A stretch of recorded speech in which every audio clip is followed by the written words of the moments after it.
Ar-Rahman der Liebevollste und Ar-Rahim der Barmherzigste. Die ersten beiden ähnlichen Gottesnamen sind Ar-Rahman, was der Liebevollste bedeutet, und Ar-Rahim, was der Barmherzige bedeutet. Der Liebevollste ist das Wesen, dessen Barmherzigkeit alles umfasst. Dies gebührt offensichtlich nur Allah, dem Erhabenen. Die Liebe Allahs, des Erhabenen, ist eher mit der Glückseligkeit des Jenseits verbunden und daher den Gläubigen vorbehalten. Allah, der Erhabene, ist gemäß seinem unendlichen Status der Barmherzige. Diese Eigenschaft bedeutet, dass Allah, der Erhabene, der Schöpfung unzählige Gunstbeweise erweist und immer äußerst gütig zu ihr ist. Seine Barmherzigkeit ist allumfassend und umfasst die Würdigen und die Unwürdigen. Sie umfasst das Schenken des Nötigsten und besondere Gaben an die Schöpfung. Seine Barmherzigkeit kommt der Schöpfung zugute, während er keinen Nutzen daraus zieht, barmherzig zur Schöpfung zu sein. Dies weist auf die Vollkommenheit seiner barmherzigen Natur hin. Ein Muslim muss bedenken, dass Allah, der Erhabene, der Barmherzigste ist und dass jede Schwierigkeit, der er begegnet, eine verborgene Gnade in sich trägt. Beispielsweise scheint die bittere Medizin, die ein Arzt verschreibt, nicht sehr barmherzig zu sein, doch mit der Erlaubnis Allahs, des Erhabenen, kann sie für einen Kranken zu einer Quelle der Heilung werden. Kapitel 2 Al-Baqarah, Vers 216. Aber vielleicht hast du etwas und es ist gut für dich, und vielleicht liebst du etwas und es ist schlecht für dich. Dieselbe Eigenschaft wurde auch anderen zugeschrieben, wie zum Beispiel dem heiligen Propheten Muhammad, Friede und Segen seien auf ihm. Kapitel 9 Et-Tafba, Vers 128. Wahrlich, ein Gesandter aus eurer Mitte ist zu euch gekommen. Schwer ist ihm, was ihr erleidet. Er sorgt sich um euch und ist gütig und barmherzig zu den Gläubigen. In Bezug auf die Schöpfung bedeutet barmherzig, weichherzig und mitfühlend. Ein Muslim muss diese Eigenschaften annehmen, indem er die Schöpfung mit barmherzigen Augen betrachtet und sie mit Barmherzigkeit und Mitgefühl behandelt, egal ob sie gehorsam oder sündig ist. Viele Hadithe wie der in Sahih Muslim Nummer 6030 weisen darauf hin, dass derjenige, der anderen gegenüber keine Barmherzigkeit zeigt, von Allah, dem Erhabenen, keine Barmherzigkeit erfährt. Daher ist es für Muslime von entscheidender Bedeutung, allen gegenüber Barmherzigkeit zu zeigen, durch ihre Taten wie finanzielle und physische Hilfe und durch ihre Worte wie etwa Bittgebete. Der Islam belohnt tatsächlich einen Muslim, der allen Lebewesen wie etwa Tieren gegenüber Barmherzigkeit zeigt. Dies wird in einem Hadith in Sunan Abu Dawud Nummer 2550 bestätigt. Muslime müssen danach streben, eine barmherzige Natur anzunehmen, sodass sie in all ihren Angelegenheiten Barmherzigkeit walten lassen. Auf diese Weise sanft zu sein, ist bei Allah, dem Erhabenen, beliebt. Dies wird in einem Hadith empfohlen, der in Jami et-Tirmidhi Nummer 2701 zu finden ist. Al-Malik, der König. Der nächste göttliche Name ist Al-Malik, was der König bedeutet. Das bedeutet, dass Allah, der Erhabene, derjenige ist, der alle Souveränität besitzt, die frei von allen Mängeln ist. Es ist eine Souveränität, die keinen Anfang, kein Ende, keine Verminderung und keine Grenzen hat. Allah, der Erhabene, hat durch Führung und Urteilsvermögen die vollständige und totale Kontrolle über die Schöpfung, ohne jegliche Einschränkungen, Partner oder Helfer. Der König kann nicht daran gehindert oder davon abgehalten werden, seinen Willen auszuführen. Der König braucht keine Schöpfung, während jede Schöpfung ihn braucht. Indem ein Muslim Allah, den Erhabenen, als einzigen König akzeptiert, akzeptiert er indirekt seine Dienerschaft ihm gegenüber. Daher muss er alle seine Gebote befolgen und alle seine Verbote vermeiden. Ein wahrer Diener stellt die weisen Entscheidungen des Königs niemals in Frage, sondern unterwirft sich stattdessen voller Vertrauen seinen Entscheidungen, da er weiß, dass der weise König nur das Beste für seinen Diener bestimmt. Kapitel 2 Al-Baqarah, Vers 216. Aber vielleicht hasst ihr etwas und es ist gut für euch, und vielleicht liebt ihr etwas und es ist schlecht für euch. Und Allah weiß es, ihr aber wisst es nicht. Wenn ein Muslim Allah, den Erhabenen, als König anerkennt, wird er sich nicht an jemand anderen wenden, wenn er Hilfe sucht, sondern nur seine Unterstützung suchen, indem er ihm aufrichtig gehorcht. Er wird sich immer daran erinnern, dass er ihn vor der Schöpfung beschützt, wenn er ihm gehorcht. Aber wenn er der Schöpfung mehr gehorcht als Allah, dem Erhabenen, wird die Schöpfung ihn nicht vor der Strafe des einzigen Königs beschützen können. Dies wird in einem Hadith des heiligen Propheten Muhammad, Friede und Segen seien auf ihm, angedeutet, der in Sunan Abu Dawud Nummer 2625 zu finden ist. Er erklärte, dass es keinen Gehorsam gegenüber der Schöpfung gibt, wenn dieser zum Ungehorsam gegenüber dem Schöpfer führt. Der Muslim sollte diese Eigenschaft seinem Status entsprechend annehmen, indem er seinen inneren spirituellen König, nämlich das spirituelle Herz, reinigt, indem er nach dem Wissen handelt, das im heiligen Koran und den Traditionen des heiligen Propheten Muhammad, Friede und Segen seien auf ihm, zu finden ist.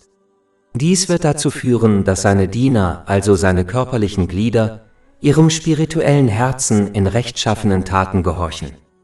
Der heilige Prophet Muhammad, Friede und Segen seien auf ihm, hat in einem Hadith in Sahih Muslim Nummer 4094 darauf hingewiesen, dass, wenn das spirituelle Herz rein ist, der Rest des Körpers rein sein wird, aber wenn das spirituelle Herz verdorben ist, wird der ganze Körper verdorben.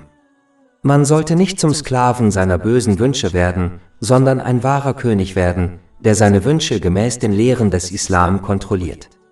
Wer sich auf diese Weise loslöst, wird frei von weltlichen Dingen. In dieser Loslösung liegt die wahre Königswürde der Menschen. Wer dies vervollkommnet, dem wird ein spirituelles Königreich in beiden Welten zuteil. Das endgültige Ziel desjenigen, der die Rechte des Königs erfüllt, indem er die Dienerschaft vervollkommnet, wird im heiligen Koran erwähnt. Ihm wird eine hohe Stellung in der Gegenwart des einzigen allmächtigen Königs zuteil. Kapitel 54 Al-Qamar, Vers 55. Auf einem Ehrenplatz neben einem Souverän mit vollkommenen Fähigkeiten. Al-Qudus, der Heilige. Der nächste göttliche Name ist Al-Qudus, was der Heilige bedeutet.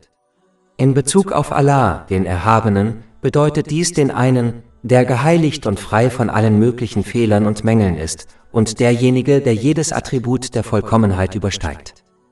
Ein Muslim sollte Allah, den Erhabenen, anflehen, ihn von all seinen Sünden zu heiligen und zu reinigen und ihm Eigenschaften zu verleihen, die er liebt. Ein Muslim sollte daher seinen Körper aktiv von Sünden reinigen. Sich selbst davon reinigen, bösen Gelüsten zu folgen. Seinen Reichtum reinigen, indem er ihn nicht aus zweifelhaften oder ungesetzlichen Quellen sucht. Seinen Geist von der Unachtsamkeit gegenüber dem göttlichen Gesetz reinigen. Seine Absichten reinigen, sodass er nur zum Wohlgefallen Allahs des Erhabenen handelt, selbst bei weltlichen Taten, da diese als gute Taten gelten. b. Wenn man auf rechtmäßige Weise für seine Familie sorgt. Dies wird in einem Hadith bestätigt, der in Sahih Bukhari Nummer 4006 zu finden ist. As-Salam, Geber des Friedens. Der nächste göttliche Name ist As-Salam, was Geber des Friedens bedeutet.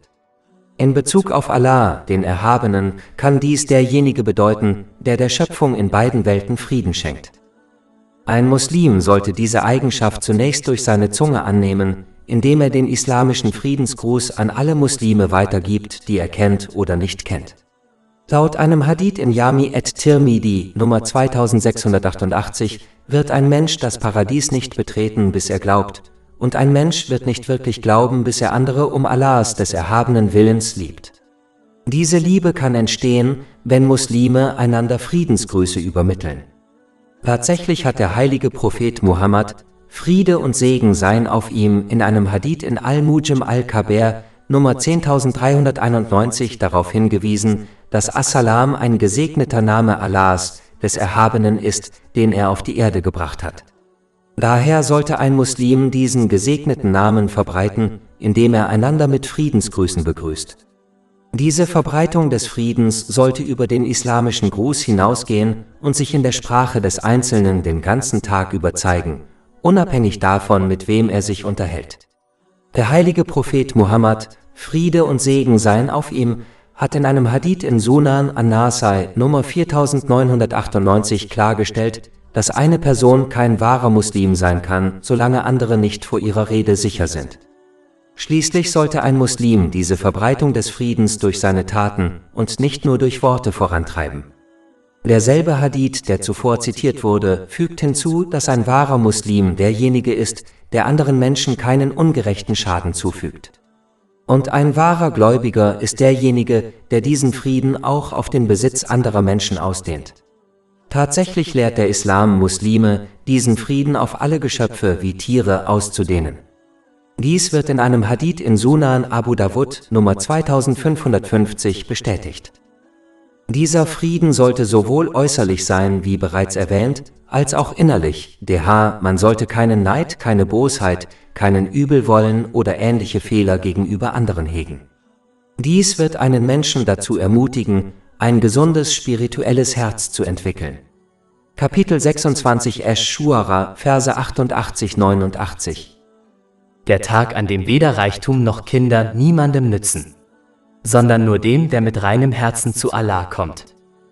Und schließlich muss derjenige, der in beiden Welten Frieden erlangen möchte, Allah, dem Erhabenen, aufrichtig gehorchen, indem er die ihm gewährten Segnungen auf eine Weise nutzt, die ihm gefällt. Kapitel 16 An-Nahl, Vers 97. Wer Gutes tut, sei es Mann oder Frau, während er gläubig ist, dem werden wir gewiss ein gutes Leben führen lassen. Und wir werden ihnen gewiss ihren Lohn im Jenseits entsprechend dem Besten geben, was sie zu tun pflegten. Und Kapitel 20 Taha, Vers 124. Und wer sich von meiner Erinnerung abwendet, dessen Leben wird wahrlich demütig sein. Al-Mu'min, die Gläubigen. Der nächste göttliche Name ist Al-Mu'min, was der Gläubige bedeutet. Dieser göttliche Name hat mehrere mögliche Bedeutungen. Eine davon ist, dass der Gläubige derjenige ist, der den Menschen Glauben verleiht. Der Gläubige ist auch derjenige, der seine treuen Diener in dieser und in der nächsten Welt beschützt. Tatsächlich wird alle Sicherheit in beiden Welten nur von Allah, dem Erhabenen, dem Herrn der Welten, gewährt. Wenn ein Muslim diesen Schutz wünscht, sollte er dem Gehorsamsbündnis treu bleiben, das er mit Allah, dem Erhabenen, eingegangen ist. Dazu gehört, dass er seine Gebote befolgt, seine Verbote nicht beachtet und seinem Schicksal mit Geduld entgegentritt. Im Gegenzug wird er sein Versprechen erfüllen und sie in beiden Welten beschützen. Kapitel 2 Al-Baqarah, Vers 40. Erfülle meinen Bund mit dir, dann werde ich deinen Bund von mir aus erfüllen. Und Kapitel 65 At-Talaq, Vers 2. Und wer Allah fürchtet, dem bereitet er einen Ausweg. Man sollte der gesamten Schöpfung gegenüber treu sein, indem man sie freundlich behandelt und alle Versprechen einhält, die man ihr gegeben hat. Man kann Allah, dem Erhabenen, nicht treu sein, wenn man die Schöpfung betrügt oder misshandelt. Da Allah, der Erhabene, geboten hat, die Menschen freundlich zu behandeln, ist die Erfüllung dieser Pflicht Teil der Treue zu Allah, dem Erhabenen. Ein Muslim schützt andere vor verbalen und körperlichen Verletzungen. Dies ist tatsächlich das Zeichen eines wahren Muslims und Gläubigen gemäß dem Hadith in Sunan An-Nasai, Nummer 4998. Ein Muslim ermutigt andere durch seinen aufrichtigen Gehorsam, den Schutz Allahs, des Erhabenen, zu erlangen und warnt sie davor, ihm ungehorsam zu sein. Al-Mu'min, der Aufseher. Der nächste göttliche Name ist Al-Mu'min, was der Aufseher bedeutet. Dies kann bedeuten, dass die göttliche Vision Allahs, des Erhabenen, alles umfasst, unabhängig von seiner Größe oder seinem Standort. Darüber hinaus ist Allah, der Erhabene, Zeuge der Handlungen der Schöpfung. Er beobachtet ihre äußeren physischen Handlungen und inneren verborgenen Absichten. Nichts kann seiner göttlichen Vision entgehen. Ein Muslim sollte daher nach Gehorsam gegenüber Allah, dem Erhabenen, streben, um die Ebene zu erreichen, auf der er ständig wachsam gegenüber der göttlichen Vision ist. Diese Ebene wird in einem Hadith in Sahih Muslim, Nummer 99, als Vortrefflichkeit des Glaubens bezeichnet. Wenn man sich der göttlichen Vision voll bewusst ist, bewahrt es einen vor Sünden und ermutigt einen, rechtschaffene Taten zu vollbringen. Ein Muslim sollte auf seine eigene Seele aufpassen und ständig auf sich selbst achten, um sicherzustellen, dass er nicht unachtsam wird. Denn die Hauptursache der Sünde ist Unachtsamkeit. Wer auf sich selbst achtet, wird am Tag des jüngsten Gerichts leichter zur Verantwortung gezogen. Wer nicht auf diese Weise auf sich selbst achtet, wird Sünden begehen, ohne es zu merken. Ein Muslim sollte auch sicherstellen, dass er ein wachsames Auge auf alle Menschen hat, die ihm anvertraut sind, und sie entsprechend beraten, da dies eine Verantwortung ist, die ihm von Allah, dem Erhabenen, übertragen wurde. Dies wird in einem Hadith bestätigt, der in Sunan Abu Dawud Nummer 2928 zu finden ist. Al-Aziz, der Allmächtige. Der nächste göttliche Name ist Al-Aziz, was der Allmächtige bedeutet. Allah, der Erhabene, ist derjenige, der über alle Dinge herrscht, der in Wirklichkeit der Einzige ist, der Macht und Kraft besitzt. Jeder andere, der Stärke besitzt, besitzt diese nur, weil Allah, der Erhabene, sie ihm verliehen hat. Es gibt kein Atom in dieser oder der nächsten Welt, das der Macht und Autorität Allahs, des Erhabenen, entkommen kann. Da alle Macht Allah, dem Erhabenen, gehört, sollte ein Muslim immer daran denken, dass die Kraft, rechtschaffene Taten zu vollbringen und sich von Sünden fernzuhalten, allein von Allah, dem Erhabenen, kommt. Dadurch wird verhindert, dass sich in ihr Herz Stolz einschleicht. Ein Atom davon reicht aus, um einen Menschen in die Hölle zu bringen. Dies wird in einem Hadith bestätigt, der in Sahih Muslim Nummer 266 zu finden ist. Wer möchte, dass sein Glaube stark wird, muss dem allmächtigen Allah, dem Erhabenen, gehorchen. Nur dann wird ihnen ein starker Glaube gewährt, der ihnen hilft, alle Schwierigkeiten zu überwinden, so dass sie diese Welt verlassen, während Allah, der Erhabene, mit ihnen zufrieden ist. Wahrer Gehorsam besteht nur darin, den Fußstapfen des heiligen Propheten Muhammad, Friede und Segen seien auf ihm, zu folgen. Dazu gehört, die Gebote Allahs, des Erhabenen, zu befolgen, seine Verbote zu meiden und dem Schicksal mit Geduld entgegenzutreten. Kapitel 3 Ali Imran, Vers 31. Sprich, wenn ihr Allah liebt, dann folgt mir, dann wird Allah euch lieben und euch eure Sünden vergeben. Das wahre Wissen, dass Allah, der Erhabene, allmächtig ist, sollte einen Muslim davon abhalten, zu sündigen. Er sollte wissen, dass es keinen Weg gibt, der Macht Allahs, des Erhabenen, zu entkommen. Wenn ein Muslim diesen göttlichen Namen in sein Herz eingraviert, bewahrt ihn das außerdem davor, Unterdrückung zu begehen und anderen Unrecht zu tun. Er wird sich völlig bewusst, dass Allah, der Erhabene, ihn ganz gewiss zur Rechenschaft ziehen und ihn in beiden Welten bestrafen wird, selbst wenn es niemanden gibt, der mächtig genug ist, um Gerechtigkeit von ihm zu verlangen.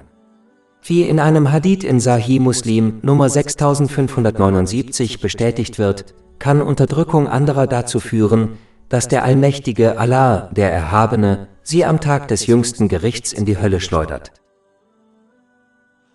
Al-Jabbar, der Bezwinger. Der nächste göttliche Name ist Al-Jabbar, was der Bezwinger bedeutet. Es kann denjenigen bedeuten, der beispiellose Kraft aufwendet, um eine Aufgabe zu erfüllen.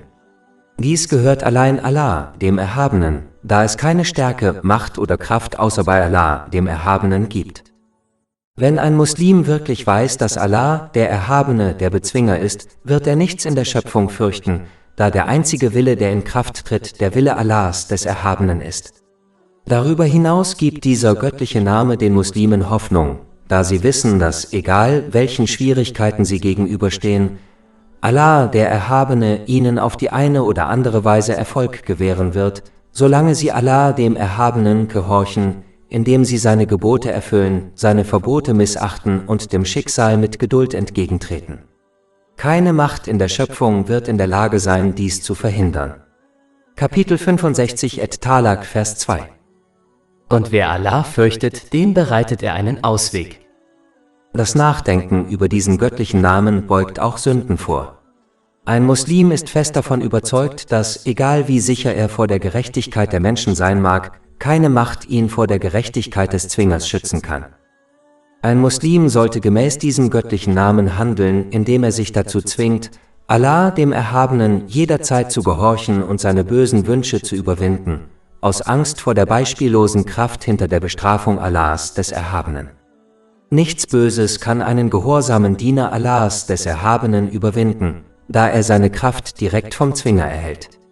Kapitel 15 Al-Hijr, Vers 42. In der Tat, meine Diener, du wirst keine Macht über sie haben. Al-Mutakabir, der Stolze. Der nächste göttliche Name ist Al-Mutakabir, was der Stolze bedeutet. Stolz gebührt allein Allah, dem Erhabenen, aufgrund seiner höchsten und unendlichen Majestät, Größe, Herrlichkeit und Großartigkeit, die frei von jeglichen Fehlern oder Mängeln sind. Kein Geschöpf sollte stolz sein, denn in Wirklichkeit gibt es nichts, worauf es stolz sein könnte. Alles Gute, das sie besitzen, wurde von niemand anderem als Allah, dem Erhabenen, erschaffen und ihnen gewährt.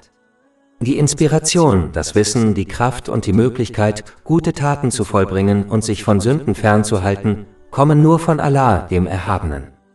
Stolz muss vermieden werden, denn jeder, der auch nur ein Atom davon besitzt, wird in die Hölle kommen. Dies wird in einem Hadith bestätigt, der in Sahih Muslim Nummer 266 zu finden ist. Da Stolz nur Allah, dem Erhabenen, gebührt, sollten Muslime Demut an den Tag legen. Diese Demut sollte dadurch zum Ausdruck kommen, dass man die Gebote Allahs, des Erhabenen, befolgt, seine Verbote missachtet und dem Schicksal mit Geduld entgegentritt. Dies ist ein wesentlicher Aspekt der Dienerschaft gegenüber Allah, dem Erhabenen, und die höchste Stufe, die ein Muslim erreichen kann. Wer um Allahs Willen, des Erhabenen, solche Demut zeigt, wird von ihm im Rang erhöht. Dies wird in einem Hadith bestätigt, der in Sahih Muslim Nummer 6592 zu finden ist. Man sollte um Allahs Willen, des Erhabenen, Demut ohne Schwäche gegenüber anderen zeigen und sich nie für besser halten als andere, da das Endergebnis des eigenen Lebens oder das Leben anderer unbekannt ist. Ein Aspekt der Demut besteht darin, die Wahrheit zu akzeptieren und danach zu handeln, unabhängig davon, von wem sie kommt. Al-Khaliq, der Schöpfer, und Al-Bari, der Schöpfer, und Al-Musawwir, der Modeschöpfer. Folgende Götternamen lassen sich zusammenfassen.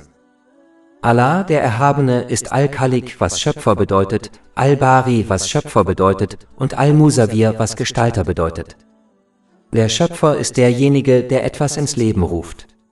In Wirklichkeit gibt es keinen Schöpfer außer Allah, dem Erhabenen, da er der Einzige ist, der ohne die Hilfe eines anderen erschafft. Ein Erfinder hingegen erfindet Dinge nur mit der Hilfe Allahs, des Erhabenen. Kapitel 37 As-Safat, Vers 96. Obwohl Allah euch und das, was ihr tut, erschaffen hat?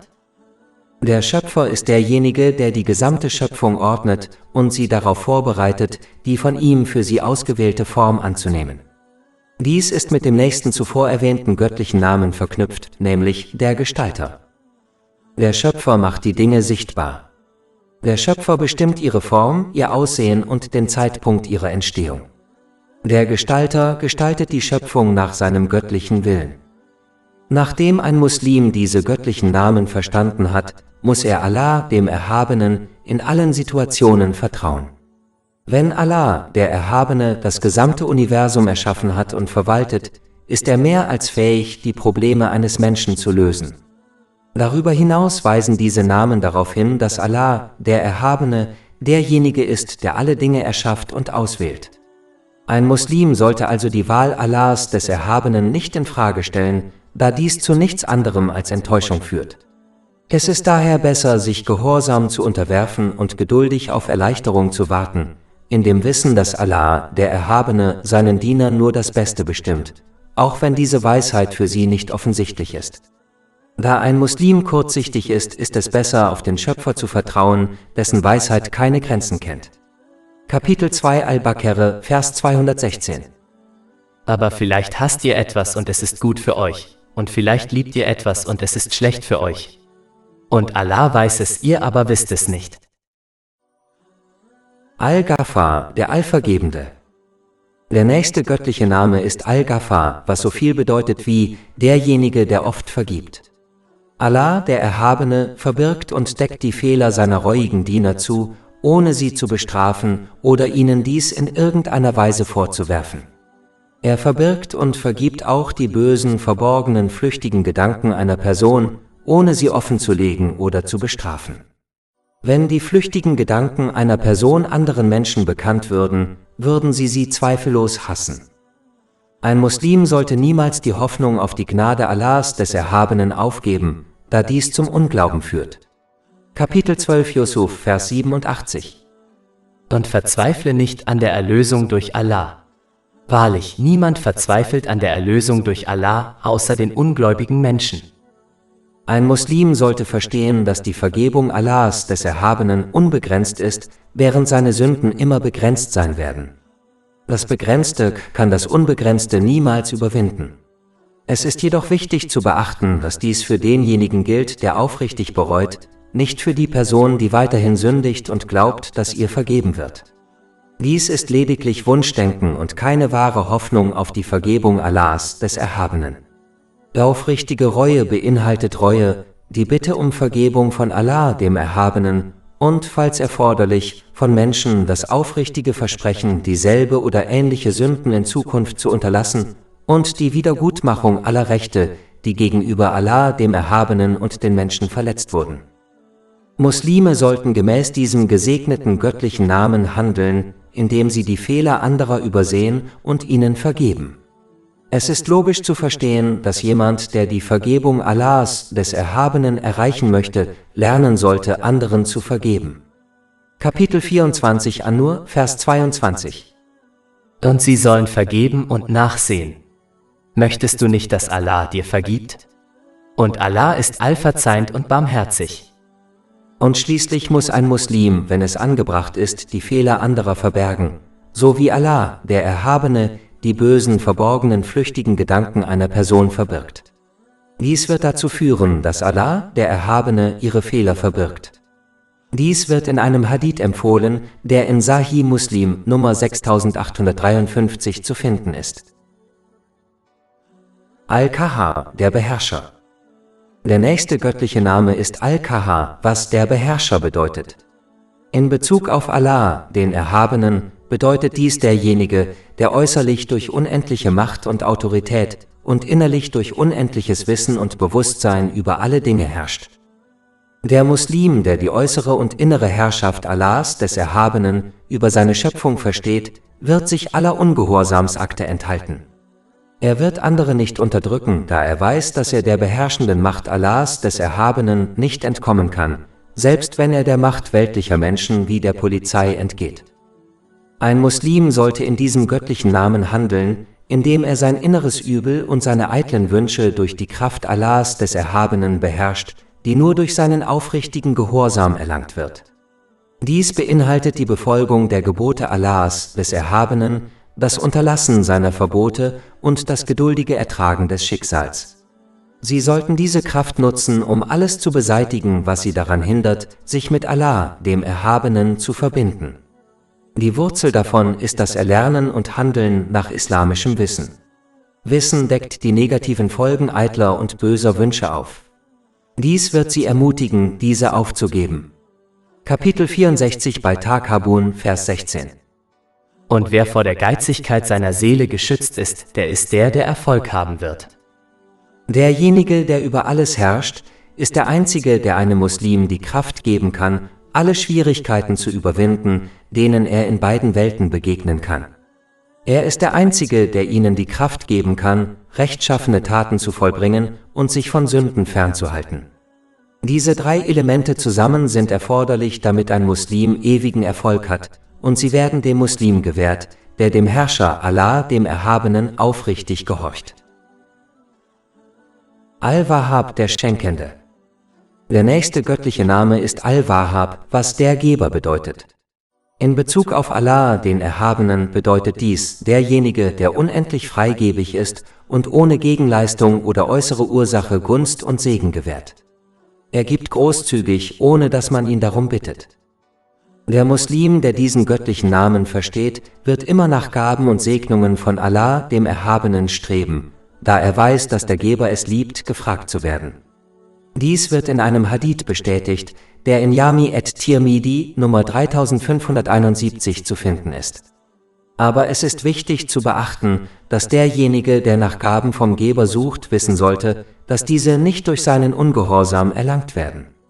Alle weltlichen Segnungen, die durch den Ungehorsam gegenüber Allah, dem Erhabenen, erlangt werden, werden für ihren Besitzer in beiden Welten nur zu einer Belastung.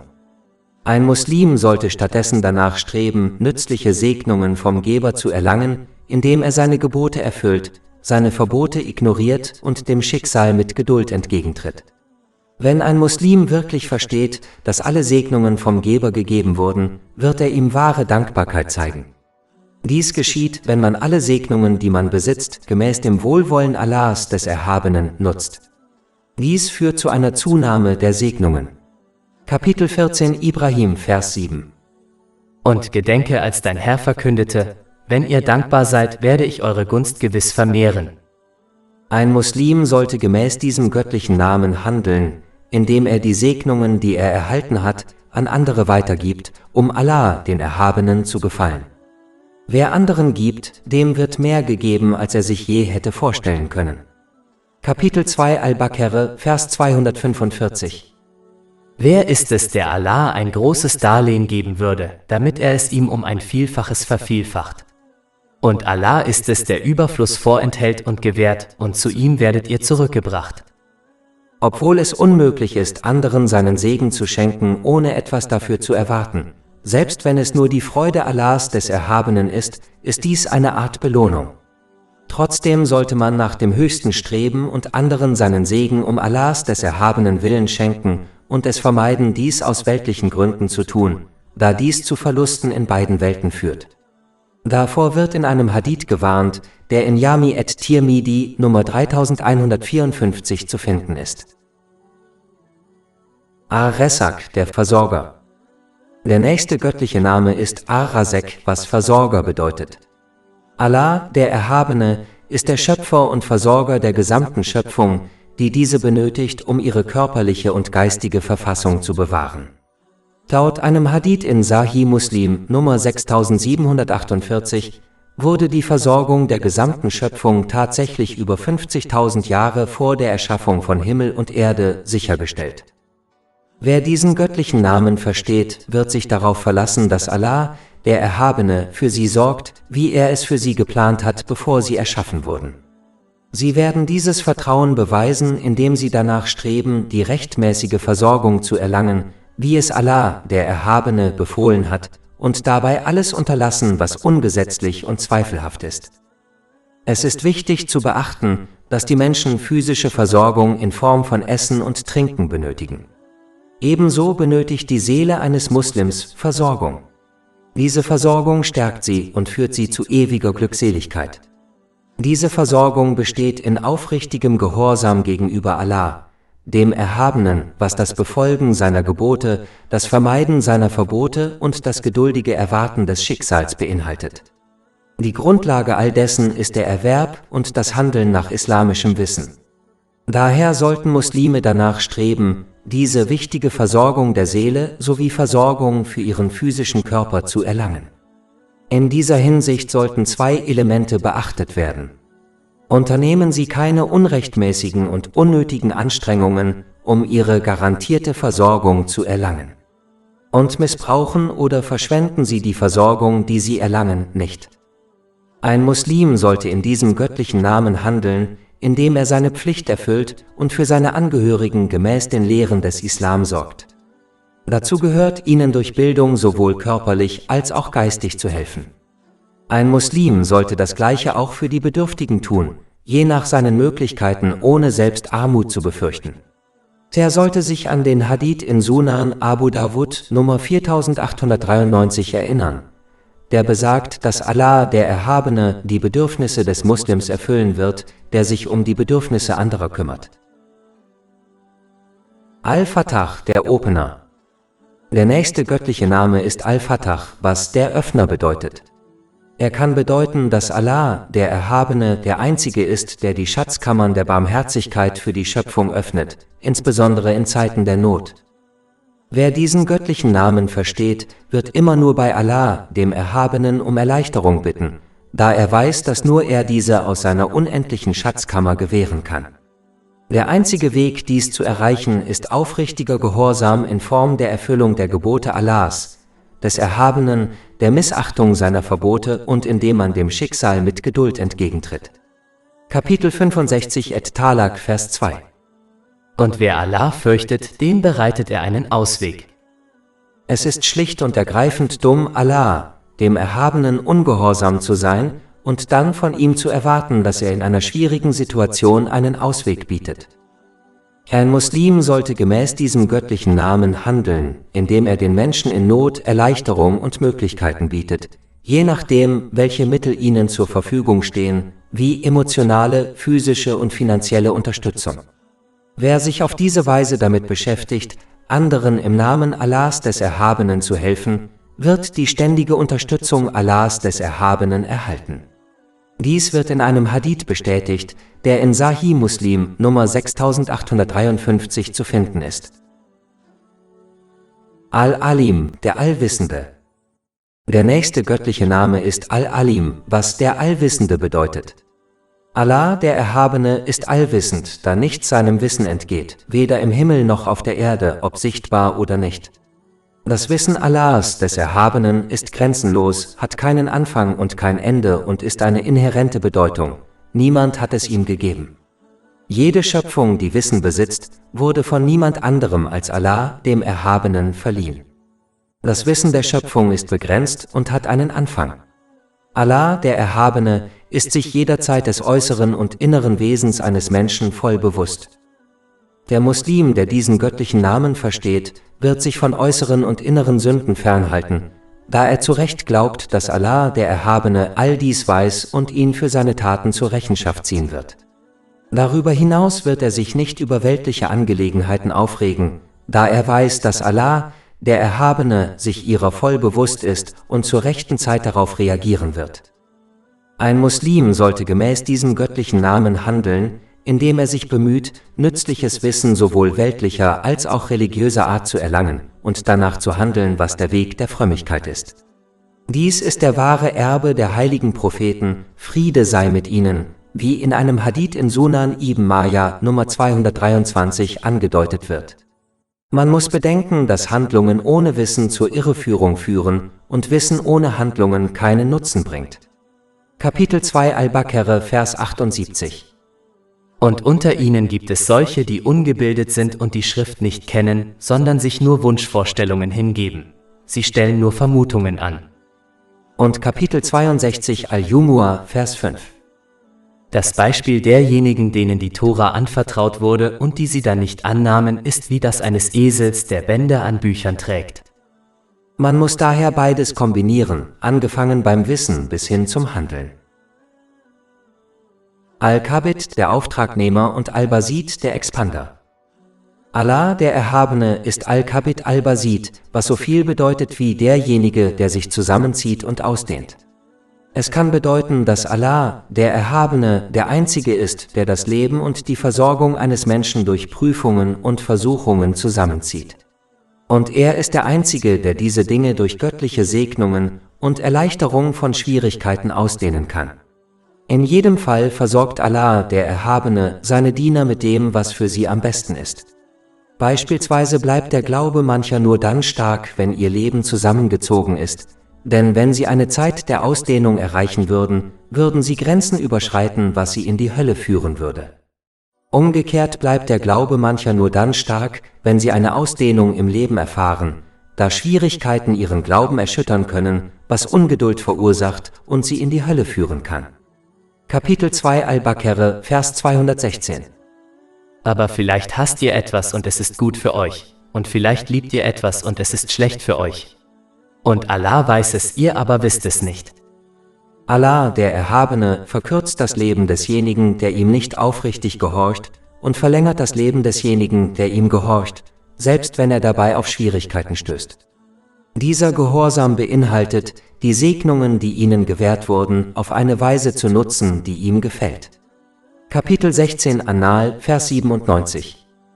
Wer Gutes tut, sei es Mann oder Frau, während er gläubig ist, dem werden wir gewiss ein gutes Leben führen lassen. Und wir werden ihnen gewiss ihren Lohn im Jenseits entsprechend dem Besten geben, was sie zu tun pflegten. Und Kapitel 20 Taha, Vers 124. Und wer sich von meiner Erinnerung abwendet, dessen Leben wird wahrlich demütig sein. Der Muslim, der diesen göttlichen Namen versteht, wird für jede Situation dankbar sein, die er erlebt, da er weiß, dass es das Beste für ihn ist, und er wird in jedem Fall dem Gehorsam gegenüber Allah, dem Erhabenen, treu bleiben. In Zeiten der Einschränkung wird er geduldig bleiben, und in Zeiten der Expansion wird er dankbar bleiben. Laut einem Hadith in Sahih Muslim Nummer 7500 wird derjenige, der sich auf diese Weise verhält, in allen Situationen immer Segen erlangen.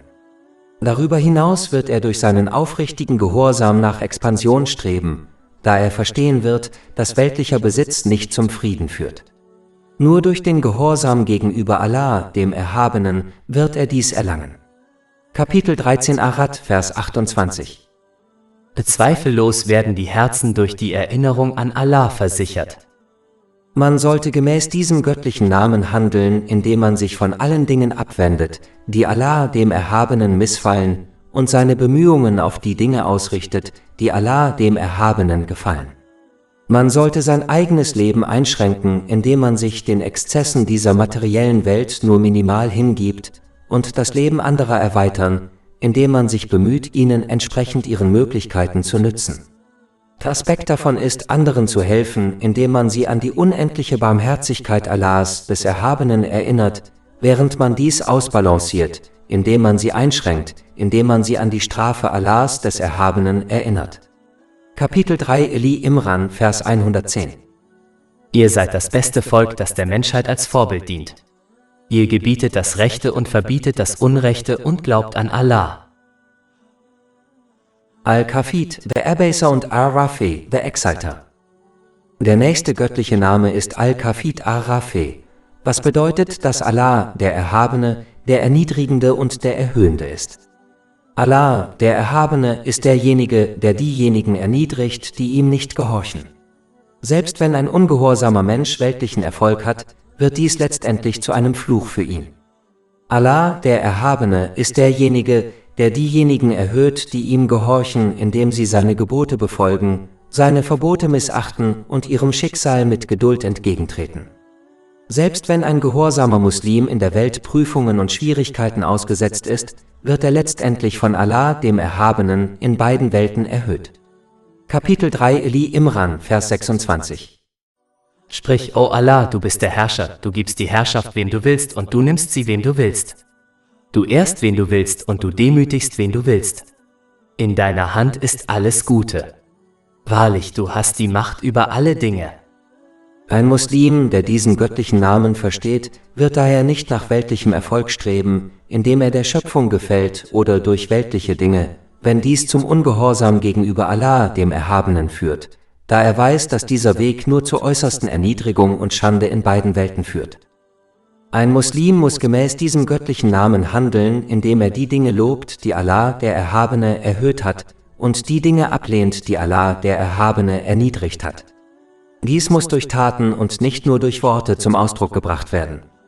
Beispielsweise müssen sie das Jenseits loben, indem sie sich aktiv darauf vorbereiten. Und sie müssen die Exzesse dieser materiellen Welt ablehnen, da sie wissen, dass Allah, der Erhabene, sie missbilligt, da sie einen Muslim daran hindern, sich angemessen auf das Jenseits vorzubereiten. Man sollte bei all seinen Bemühungen hohe Ziele verfolgen, indem man darauf abzielt, Allah, den Erhabenen, zu gefallen, und es vermeiden, sich niedrige Ziele und Endziele zu setzen, wie etwa das Erlangen und Genießen weltlicher Freuden. Der Wert eines Menschen entspricht seinem Ziel. Wenn sein Ziel hoch ist, wird er erhaben sein, aber wenn sein Ziel niedrig ist, wird er ein erniedrigtes und bedeutungsloses Leben führen.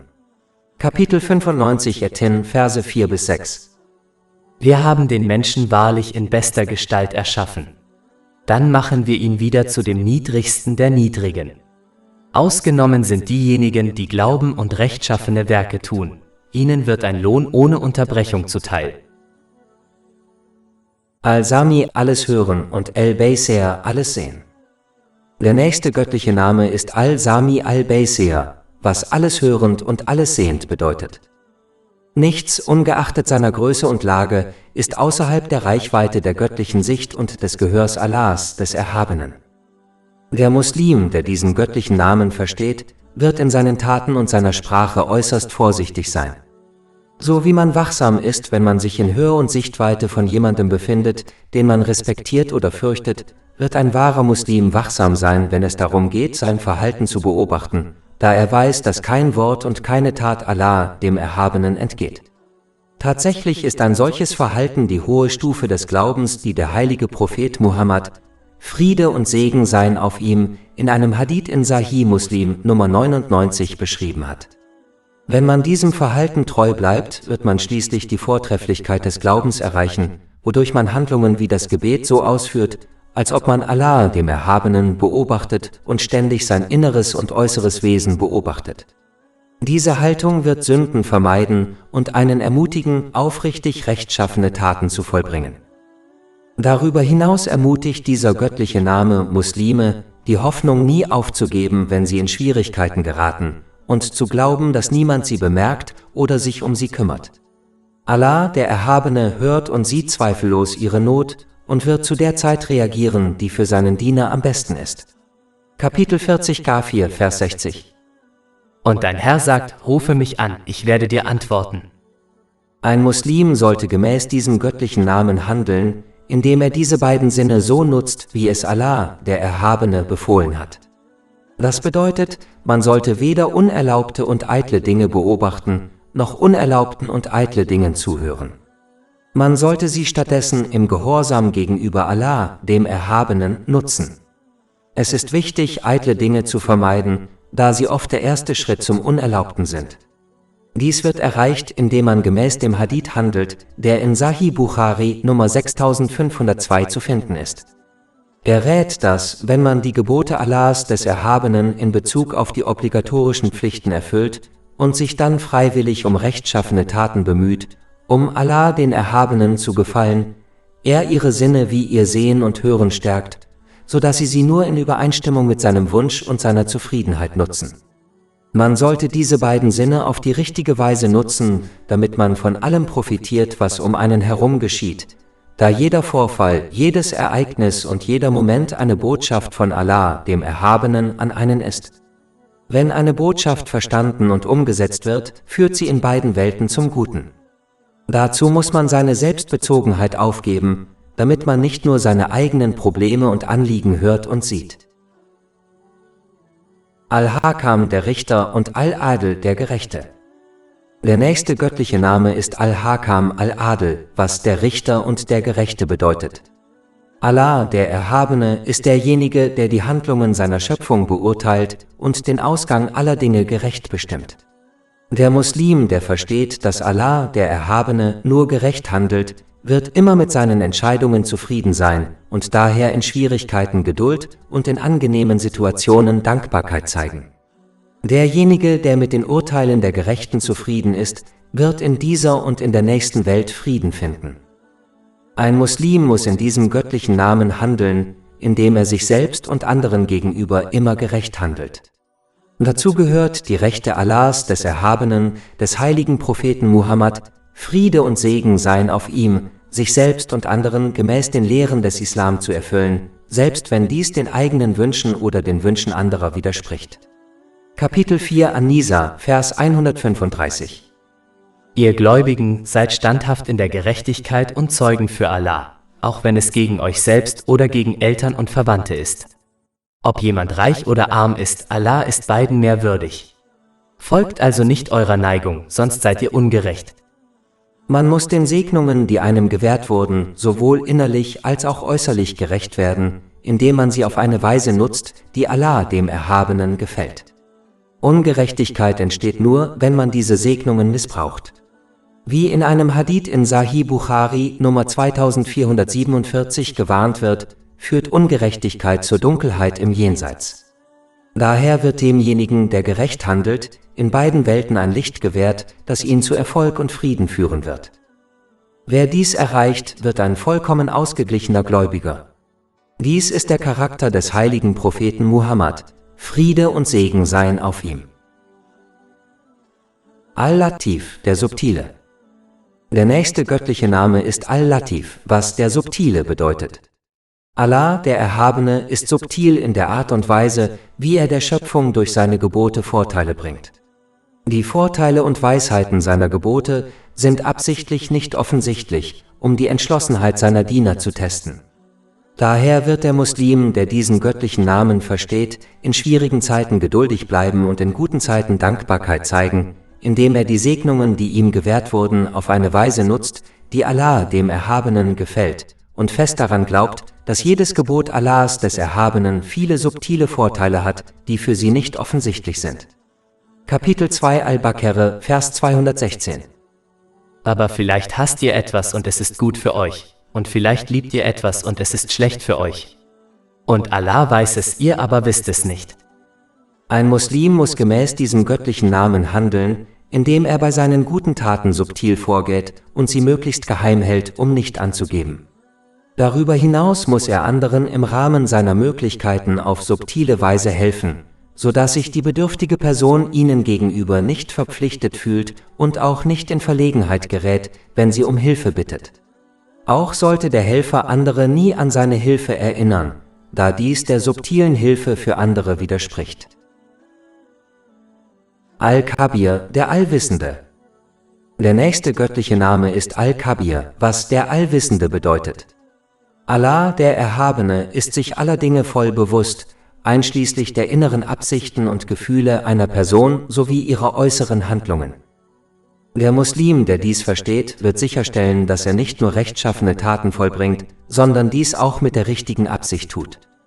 Er weiß, dass er möglicherweise in der Lage ist, Menschen zu täuschen, doch Allah, der Erhabene, ist sich ihrer Absichten und ihres inneren Zustands voll bewusst und wird sie entsprechend zur Rechenschaft ziehen. Ein Muslim muss gemäß diesem göttlichen Namen handeln, indem er sich bemüht, nützliches, weltliches und religiöses Wissen zu erlangen und aufrichtig im Namen Allahs, des Erhabenen, danach zu handeln. Darüber hinaus muss er ständig seinen inneren und äußeren Zustand überwachen. Dadurch wird er sich seiner Fehler bewusst und bemüht sich, diese zu korrigieren. Ein Muslim sollte nicht achtlos gegenüber dem Zweck seiner Schöpfung leben.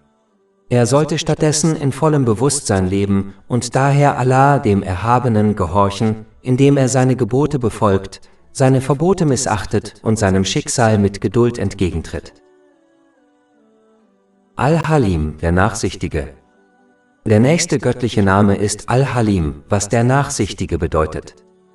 Allah, der Erhabene, beschleunigt die Strafe für denjenigen, der sie verdient, nicht aus Nachsicht. Stattdessen gibt er ihnen die Möglichkeit, aufrichtig zu bereuen und ihr Verhalten zu korrigieren. Kapitel 16 An-Nahl, Vers 61. Und wenn Allah den Menschen ihre Sünden auferlegen wollte, würde er kein Geschöpf auf ihr auf der Erde übrig lassen, ohne ihnen eine bestimmte Frist zu gewähren. Und wenn ihre Frist gekommen ist, werden sie weder eine Stunde zurückbleiben, noch werden sie ihr zuvorkommen. Der Muslim, der dies versteht, wird die Hoffnung auf die Gnade Allahs, des Erhabenen, niemals aufgeben, wird aber auch nicht die Grenzen überschreiten und Wunschdenken annehmen, indem er glaubt, dass Allah, der Erhabene, sie niemals bestrafen wird. Sie verstehen, dass die Strafe nur aufgeschoben und nicht aufgehoben wird, es sei denn, sie bereuen aufrichtig. Dieser göttliche Name weckt also Hoffnung und Angst in einem Muslim. Ein Muslim sollte diese Verzögerung nutzen, um zu bereuen und sich zu guten Taten zu beeilen. Ein Muslim sollte gemäß diesem göttlichen Namen handeln, indem er nachsichtig mit Menschen ist, insbesondere wenn diese einen schlechten Charakter zeigen. Sie sollten Nachsicht gegenüber anderen zeigen, so wie sie sich wünschen, dass Allah, der Erhabene, in ihren Momenten der Unachtsamkeit nachsichtig mit ihnen ist. Gleichzeitig sollten sie jedoch nicht nachsichtig mit ihren eigenen schlechten Eigenschaften sein, da sie wissen, dass die Strafe für Sünden aufgeschoben und nicht dauerhaft aufgehoben wird, bis sie aufrichtig bereuen. Sie sollten auch standhaft in der Nachsicht bleiben, indem sie Böses mit Gutem vergelten, gemäß den Überlieferungen des heiligen Propheten Muhammad, Friede und Segen seien auf ihm. Kapitel 41 Fusilat, Vers 34. Und die gute Tat ist nicht gleich der schlechten. Wehre das Böse durch die bessere Tat ab, und dann wird derjenige, zwischen dem du und ihm Feindschaft herrscht, so sein, als wäre er ein ergebener Freund. Al-Azim, der Gewaltige. Der nächste göttliche Name ist Al-Azim, was der Gewaltige bedeutet. Allah, der Erhabene, besitzt gewaltige Eigenschaften und ein Wesen, das jenseits aller Wahrnehmung und aller Vorstellungskraft liegt. Wer diesen göttlichen Namen versteht, wird alle Dinge, die nicht mit Allah, dem Erhabenen, in Verbindung stehen, als klein und unbedeutend betrachten. Die Gebote und Verbote Allahs, des Erhabenen, werden in seinen Augen gewaltig sein, so dass er sich in Gehorsam gegenüber Allah, dem Erhabenen, beeilt, indem er seine Gebote befolgt, seine Verbote vermeidet und seinem Schicksal mit Geduld entgegentritt, während er alle Dinge beiseite legt, die ihn bei dieser Aufgabe behindern können. Ein Muslim sollte gemäß diesem göttlichen Namen handeln, indem er Demut an den Tag legt, so wie alle vor der Größe Allahs des Erhabenen demütig sind. Sie sollten Demut gegenüber Allah, dem Erhabenen, und gegenüber der Schöpfung zeigen, ohne Anzeichen von Schwäche zu zeigen. Tatsächlich wird laut einem Hadith in Jami at-Tirmidhi Nummer 2029 jeder, der sich um Allahs des Erhabenen Willen demütigt, von ihm erhoben. Ein Muslim sollte seine Bestrebungen auch gewaltig machen, indem er nur für das Wohlwollen Allahs des Erhabenen und für nichts anderes handelt, damit er in der Gegenwart eines allmächtigen Königs eine gewaltige Stellung erreicht. Kapitel 54 Al-Qamar, Vers 55. Auf einem Ehrenplatz neben einem Souverän mit vollkommenen Fähigkeiten. Esh-Shekur, der Dankbare. Der nächste göttliche Name ist Esh-Shekur, was der Anerkennende bedeutet. Das bedeutet, dass Allah, der Erhabene, die aufrichtigen Bemühungen seiner Diener anerkennt und belohnt sie entsprechend. Dies ist ein Hinweis der unendlichen Barmherzigkeit Allahs, des Erhabenen, denn er ist der eine, wer hat sie bereitgestellt. Mit dem Wissen der Kraft, der Inspiration und Gelegenheit, ihm zu gehorchen, doch er schätzt ihre Bemühungen und belohnt sie dafür. Der Muslim, der diese Tatsache versteht, wird dankbar sein, indem er die Segnungen nutzt, die er besitzt, nach dem Wohlwollen Allahs des Erhabenen. Dies wird zu einer Zunahme der Segnungen führen. Kapitel 14 Ibrahim, Vers 7. Und gedenke, als dein Herr verkündete, wenn ihr dankbar seid, werde ich eure Gunst gewiss vermehren. Ein Muslim sollte gemäß diesem göttlichen Namen handeln, indem er zunächst die Segnungen schätzt, die Allah, der Erhabene, ihm gewährt hat. Dies sollte aus tiefstem Herzen geschehen, indem man sie anerkennt und seine Absichten korrigiert, so dass man nur noch handelt, um Allah, dem Erhabenen, zu gefallen. Man sollte seine Dankbarkeit durch Worte zeigen, indem man auf eine Weise spricht, die ihm gefällt, oder indem man schweigt, und wie bereits erwähnt, durch seine Taten. Indem sie die Segnungen, die sie besitzen, gemäß den Lehren des Islam richtig nutzen. Selbst wenn man alle verschiedenen Stufen der Dankbarkeit erreicht, muss man sich daran erinnern, dass man Allah, dem Erhabenen, ohne seine Barmherzigkeit nicht danken kann, da die Kraft, Gelegenheit, Inspiration, Fähigkeit und das Wissen, Dankbarkeit zu zeigen, alle von Allah, dem Erhabenen, kommen. Das Verständnis dieser Tatsache wird einen vom Stolz fernhalten. Darüber hinaus müssen sie die Gunst der Menschen wertschätzen. Der heilige Prophet Muhammad, Friede und Segen seien auf ihm, warnte in einem Hadith, der in Jami at-Tirmidhi Nummer 1954 zu finden ist, dass derjenige, wer ist, den Menschen nicht dankbar kann, Allah, dem Erhabenen, nicht dankbar sein. Obwohl die Quelle aller Segnungen niemand anderes als Allah, der Erhabene ist, übermittelt die Schöpfung diese Segnungen dennoch einem Menschen. Daher ist es in der Tat dem Absender dankbar sein des Segens, nämlich Allah, der Erhabene. Es ist genau wie wenn ein Botschafter eines Königs wird, geehrt, weil sie den König repräsentieren. Wenn Allah, der Erhabene, die Bemühungen seiner Diener zu schätzen weiß, obwohl er die Quelle ihrer Bemühungen ist, wie kann ein Muslim dann glauben, dass sie irgendwie überlegen sind, wenn es darum geht, den Menschen für ihre Gunst zu danken? Es gibt nur wenige dankbare Diener Allahs, des Erhabenen, da dies bedeutet, dass man seine eigenen Wünsche aufgibt und stattdessen jeden Segen gemäß dem Wohlwollen Allahs des Erhabenen nutzt. Dies ist das Merkmal der wahren Diener Allahs, des Erhabenen.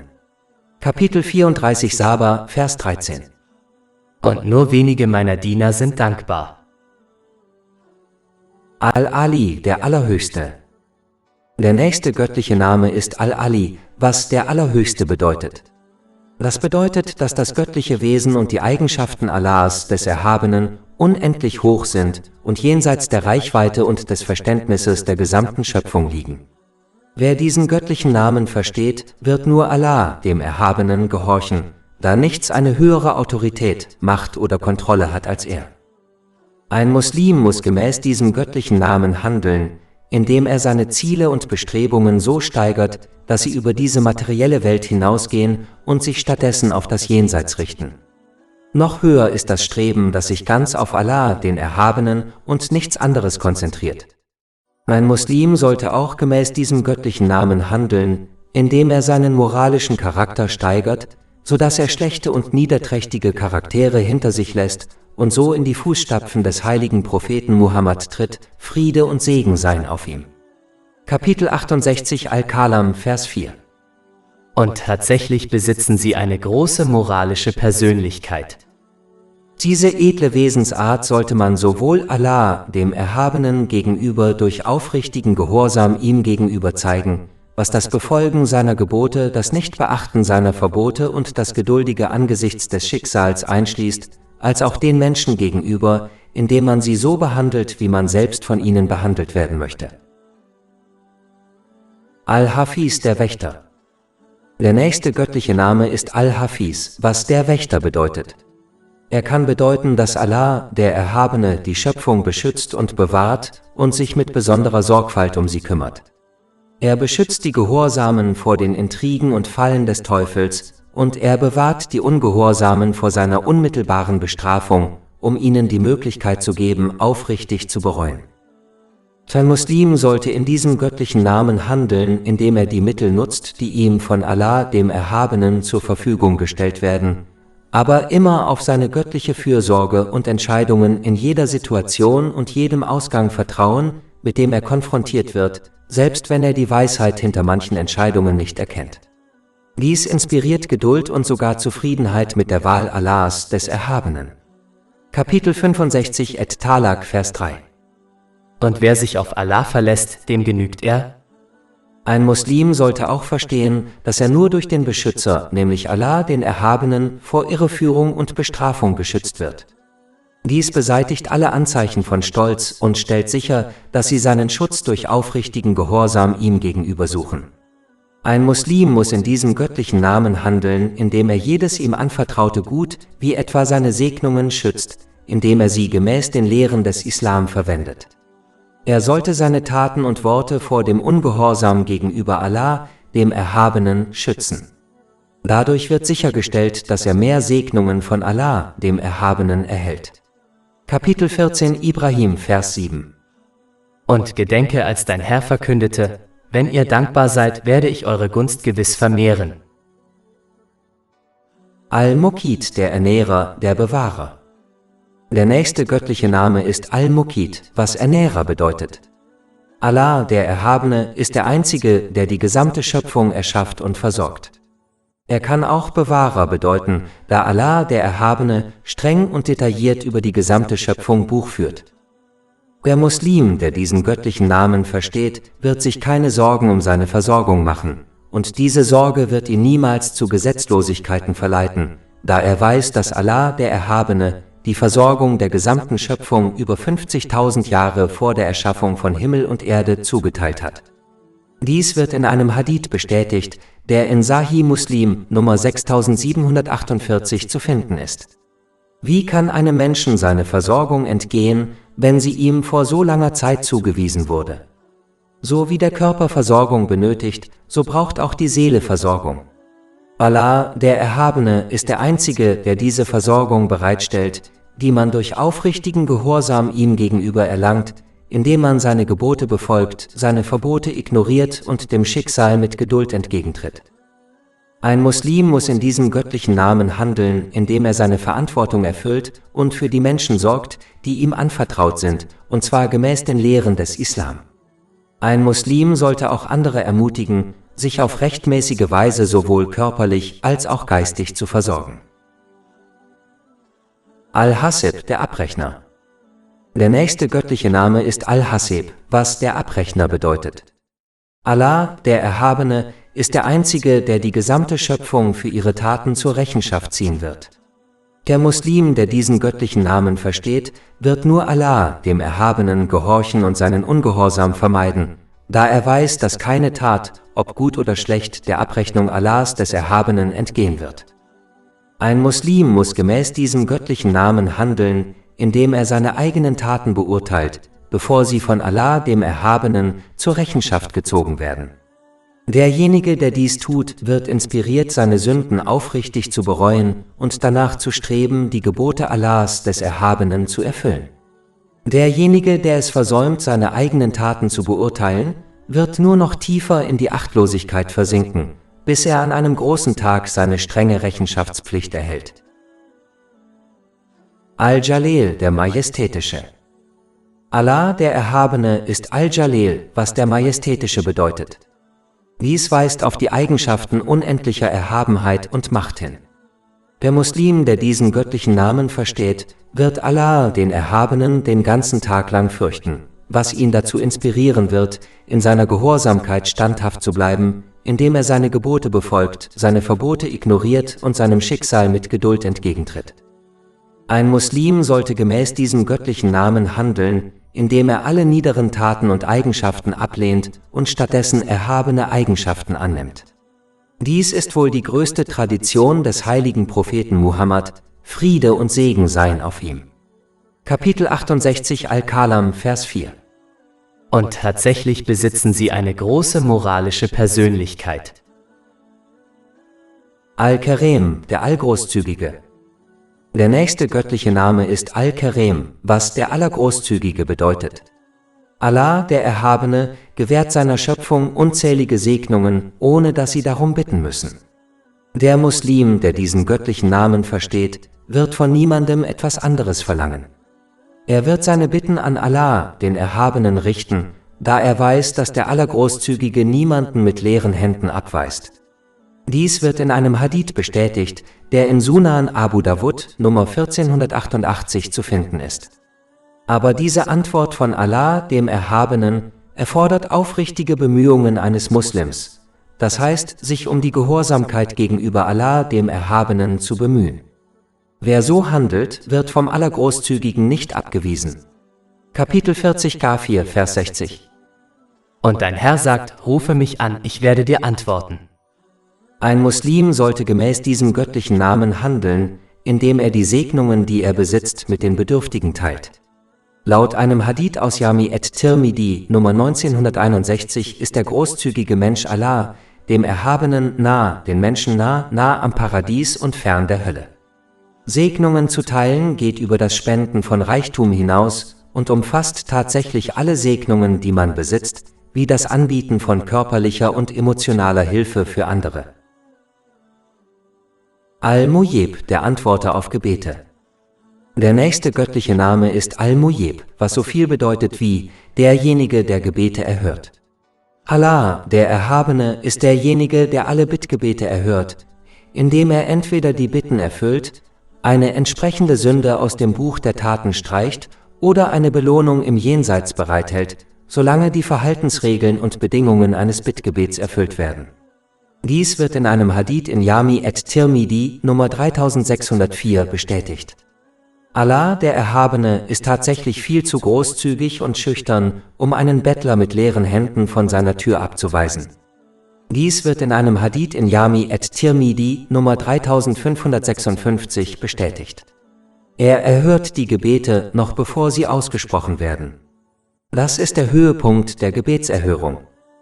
Der Muslim, der diesen göttlichen Namen versteht, wird beharrlich zu Allah, dem Erhabenen, beten und niemals die Hoffnung auf eine Antwort aufgeben.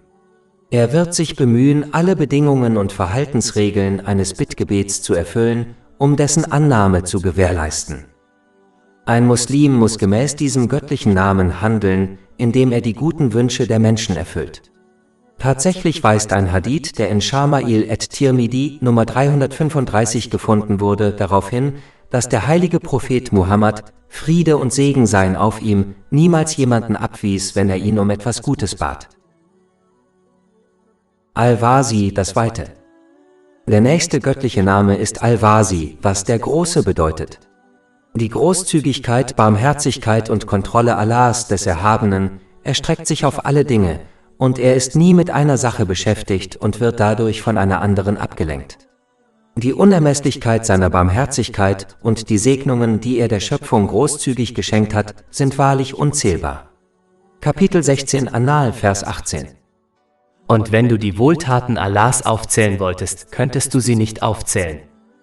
Der Muslim, der diesen göttlichen Namen versteht, wird ein Gleichgewicht zwischen Furcht und Hoffnung finden, da er weiß, dass Allah, der Erhabene, sowohl in seiner Gnade als auch in seiner Macht unermesslich ist. Seine Gnade weckt Hoffnung, während seine Macht Furcht einflößt. Ein Muslim sollte gemäß diesem göttlichen Namen handeln, indem er einen guten Charakter annimmt, der sich weithin ausdehnt und jeden, mit dem er in Kontakt steht, positiv beeinflusst. Er sollte die Anzahl seiner negativen Eigenschaften einschränken, bis er sie vollständig aus seinem Charakter entfernt hat. Al-Hakim, der Weise. Der nächste göttliche Name ist Al-Hakim, was der Weise bedeutet.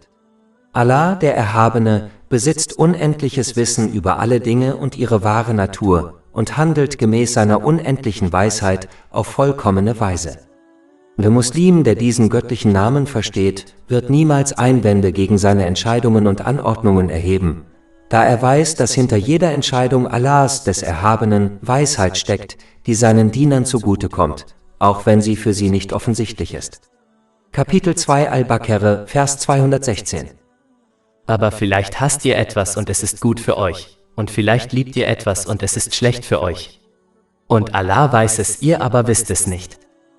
Darüber hinaus muss ein Muslim danach streben, islamisches Wissen zu erlangen und danach zu handeln, da zur Weisheit auch das Verständnis der höchsten Dinge gehört. Ein Muslim sollte in diesem göttlichen Namen handeln, indem er sein Wissen und seine Segnungen gemäß den Geboten Allahs, des Erhabenen, nutzt, damit er selbst und andere in beiden Welten davon profitieren. Dies ist die höchste Weisheit, die ein Mensch besitzen kann. Al-Wadud, der Liebende. Der nächste göttliche Name ist Al-Wadud, was der Liebende bedeutet. Das bedeutet, dass Allah, der Erhabene, die Gläubigen liebt und sie ihn im Gegenzug lieben. Kapitel 5 Al-Ma'idah, Vers 54. Allah wird an ihrer Stelle ein Volk hervorbringen, das er liebt und das ihn liebt. Allah, der Erhabene, ist derjenige, der auch in den Herzen seiner Geschöpfe Liebe für einen Menschen schafft. Ein Hadith in Sahih Muslim Nummer 6705 besagt, dass Allah, der Erhabene, wenn er jemanden liebt, dem Engel Jibril, Friede sei mit ihm, befiehlt, ihn ebenfalls zu lieben. Er wiederum befiehlt den Engeln, ihn ebenfalls zu lieben, und diese Liebe verbreitet sich im ganzen Himmel und auf der Erde. Wenn Allah, der Erhabene, einen Diener liebt, verleiht er ihm weitere Segnungen, damit er ihm treu bleibt. Dies wird in einem Hadith in Sahih Bukhari Nummer 6502 angedeutet. Darin heißt es, dass Allah, der Erhabene, wenn er jemanden liebt, jedem Organ seines Körpers Macht verleiht, damit er nur ihm gehorcht. Der Muslim, der diesen göttlichen Namen versteht, wird danach streben, diese Liebe zu empfangen, indem er in die Fußstapfen des heiligen Propheten Muhammad, Friede und Segen seien auf ihm, tritt, da alle Wege zur Liebe Allahs, des Erhabenen, verschlossen sind, außer seinem Weg. Kapitel 3 Eli Imran, Vers 31. Sprich, wenn ihr Allah liebt, dann folgt mir, dann wird Allah euch lieben und euch eure Sünden vergeben. Ein Muslim sollte gemäß diesem göttlichen Namen handeln, indem er nur um Allahs, des Erhabenen Willen liebt und hasst. Dies ist tatsächlich ein Zweig der Vervollkommnung des eigenen Glaubens, gemäß einem Hadith in Sunan Abu Dawud, Nummer 4681. Sie werden diese Liebe und Abneigung um Allahs, des Erhabenen Willen beweisen, indem sie gemäß den Lehren des Islam handeln. Darüber hinaus lieben sie für andere das, was sie sich selbst wünschen, was ein Zeichen ihres wahren Glaubens ist. Dies wird in einem Hadith bestätigt, der in Jami at-Tirmidhi Nummer 2515 zu finden ist. Sie unterstützen diesen Glauben durch Taten, indem sie danach streben, anderen entsprechend ihren Möglichkeiten, wie emotionaler und finanzieller Unterstützung, zu helfen. Dies gilt für alle, ob sie fromm sind oder nicht, Muslime oder nicht. Al-Ba'ith, der Totenerwecker. Der nächste göttliche Name ist Al-Ba'ith, was Erwecker der Toten bedeutet. Allah, der Erhabene, wird die Menschen am Tag des jüngsten Gerichts zur endgültigen Abrechnung wieder auferstehen lassen. Durch seine Führung gibt er auch den geistig toten Herzen Leben. Der Muslim, der diesen Namen versteht, wird über Himmel und Erde nachdenken und daraus die absolute Notwendigkeit und Unvermeidlichkeit des Tages des Gerichts folgern. Er wird zum Beispiel beobachten, wie der tote Samen, der in die Erde gepflanzt wird, von Allah dem Erhabenen durch Regen zum Leben erweckt wird. Ebenso wird der tote Samen namens Mensch am Tag des jüngsten Gerichts wieder auferstehen. Er wird beobachten, wie alles im Universum in perfekter Balance erschaffen wurde, wie zum Beispiel die Entfernung der Sonne von der Erde, der Wasserkreislauf, die Dichte der Meere und Ozeane, die Dichte der Erde, und daraus folgern, dass das eine große Ungleichgewicht, die Handlungen der Menschen nicht so bleiben wird, wie es ist. Auch sie wird ausgeglichen, nachdem die Handlungen der Menschen abgeschlossen sind. Wenn jemand seinen Glauben an diesen göttlichen Namen stärkt, wird er sich praktisch auf seine Auferstehung vorbereiten, indem er die Segnungen, die ihm gewährt wurden, auf eine Weise nutzt, die Allah dem Erhabenen gefällt. Ein Muslim muss gemäß diesem göttlichen Namen handeln, indem er islamisches Wissen erlernt und danach handelt, um sein spirituell totes Herz wiederzubeleben. Er wird seinen spirituell toten Körper durch aufrichtiges Gedenken an Allah, den Erhabenen, und Gehorsam gegenüber ihm wiederbeleben, da der Unterschied zwischen den Lebenden und den Toten darin besteht, sich an Allah, den Erhabenen, zu erinnern. Dies wird in einem Hadith bestätigt, der in Sahih Bukhari Nummer 6407 zu finden ist.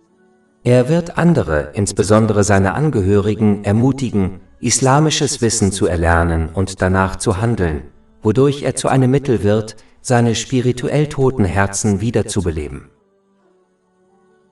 Al-Haq, die Wahrheit. Der nächste göttliche Name ist Al-Haq, was die Wahrheit bedeutet. Allah, der Erhabene, ist die Wahrheit, da er existiert, ohne dass irgendetwas anderes nötig wäre. Die Schöpfung hingegen existiert nur aufgrund ihrer Verbindung mit Allah, dem Erhabenen, daher kann sie niemals die Wahrheit sein. Kapitel 55 Ar-Rahman, Verse 26-27. Jeder auf ihr Haar auf der Erde wird umkommen. Und das Angesicht deines Herrn, des Besitzers von Majestät und Ehre, wird bleiben. Der Muslim, der diesen Namen versteht, wird alles, was nicht mit Allah, dem Erhabenen, durch seine Zustimmung und sein Wohlgefallen verbunden ist, als falsch betrachten und daher vermeiden, sich mit ihnen zu verbinden. Er wird sich stattdessen mit allem verbinden, was Allah, dem Erhabenen, gefällt, denn das, was mit der Wahrheit verbunden ist, wird durch seine Gnade wahr. Beispielsweise wird er sich mit dem heiligen Koran und den Traditionen des heiligen Propheten Muhammad, Friede und Segen seien auf ihm, verbinden, indem er ihnen aufrichtig gehorcht und sie befolgt. Ein Muslim muss gemäß diesem göttlichen Namen handeln, indem er zu einer Verkörperung der Wahrheit wird, die seiner geschaffenen Ebene entspricht. Dies wird erreicht, indem man die verschiedenen Aspekte der Wahrhaftigkeit annimmt. Der erste besteht darin, sicherzustellen, dass seine Absicht beim Sprechen und Handeln darin besteht, niemand anderem als Allah, dem Erhabenen, zu gefallen. Er wird entweder das sagen, was mit der Wahrheit verbunden ist, oder schweigen. Schließlich wird er die Segnungen, die ihm gewährt wurden, auf wahrhaftige Weise nutzen, das heißt auf eine Weise, die Allah, dem Erhabenen, der Wahrheit gefällt. Derjenige, der sich auf diese Weise verhält, wird von Allah, dem Erhabenen, als wahrhaftige Person registriert. Dies wird in einem Hadith bestätigt, der in Jami at-Tirmidhi Nummer 1971 zu finden ist. Al-Awwal, der Erste, und Al-Akhir, der Letzte. Die nächsten göttlichen Namen sind Al-Awwal, was der Erste bedeutet, und Al-Akhir, was der Letzte bedeutet. Als es noch keine Schöpfung gab, gab es den Ersten, Allah, den Erhabenen, und durch seinen Willen und seine Macht wurde die Schöpfung ins Leben gerufen. Der Letzte kann sich auf die Tatsache beziehen, dass er allein bestehen wird, wenn alle erschaffenen Wesen untergehen, wie er es immer tat. Kapitel 55 Ar-Rahman, Verse 26-27. Jeder auf ihr Haar auf der Erde wird umkommen. Und das Angesicht deines Herrn, des Besitzers von Majestät und Ehre, wird bleiben. Der Muslim, der diese Namen versteht, wird sicherstellen, dass jede Handlung mit dem Ersten, Allah, dem Erhabenen, verbunden ist, indem er seine Absichten und Handlungen korrigiert. Er wird den aufrichtigen Gehorsam gegenüber Allah, dem Erhabenen, in allen seinen Angelegenheiten zur obersten Priorität machen. Er wird sich ständig an seine Sterblichkeit erinnern, was ihn dazu ermutigen wird, sich praktisch auf seinen Tod und seine Auferstehung vorzubereiten. Dies beinhaltet, die Segnungen, die einem gewährt wurden, auf eine Weise zu nutzen, die Allah, dem Erhabenen, gefällt. Kein Muslim muss nach diesen Namen handeln, indem er der Erste ist, wenn es darum geht, gute Taten zu vollbringen und sich auf den Tag des jüngsten Gerichts vorzubereiten, und der Letzte, wenn es darum geht, die materielle Welt zu verschönern. Sie werden islamisches Wissen erlernen und danach handeln, damit sie sich der Nähe Allahs, des Erhabenen, nähern und seine Gegenwart erreichen, da dies die letzte Stufe ist, die ein erschaffenes Wesen erreichen kann. Kapitel 54 Al-Qamar, Vers 55. Auf einem Ehrenplatz neben einem Souverän mit vollkommenen Fähigkeiten. Al-Zahir, das Manifest, und Al-Batin, das Verborgene. Die nächsten göttlichen Namen sind Al-Zahir, was der Offenkundige bedeutet, und Al-Batin, was der Verborgene bedeutet. Allah, der Erhabene, ist durch seine göttlichen Eigenschaften und Verordnungen offenbar, doch in seinem Wesen vor der Schöpfung verborgen. Der Muslim, der diese Namen versteht, wird über die Erschaffung des Himmels und der Erde nachdenken, um Allah, den Erhabenen, durch seine offenkundigen Zeichen zu erkennen. Wenn ein Muslim beispielsweise über die Nacht und den Tag nachdenkt und darüber, wie perfekt sie und die anderen Dinge, die mit ihnen verbunden sind, im Einklang sind, wird er wirklich glauben, dass dies kein Zufall ist, dass es eine Kraft gibt, die dafür sorgt, dass alles wie am Schnürchen läuft. Dies ist die unendliche Macht Allahs, des Erhabenen. Wenn man außerdem über die perfekte Zeiteinteilung von Nacht und Tag nachdenkt, wird man erkennen, dass dies eindeutig darauf hinweist, dass es nur einen Gott gibt, nämlich Allah, den Erhabenen. Wenn es mehr als einen Gott gäbe, würde jeder Gott wünschen, dass die Nacht und der Tag nach seinen eigenen Wünschen verlaufen. Dies würde zu völligem Chaos führen, da ein Gott wünschen könnte, dass die Sonne aufgeht, während der andere Gott wünschen könnte, dass die Nacht weitergeht. Das perfekte, ununterbrochene System im Universum beweist, dass es nur einen Gott gibt, nämlich Allah, den Erhabenen.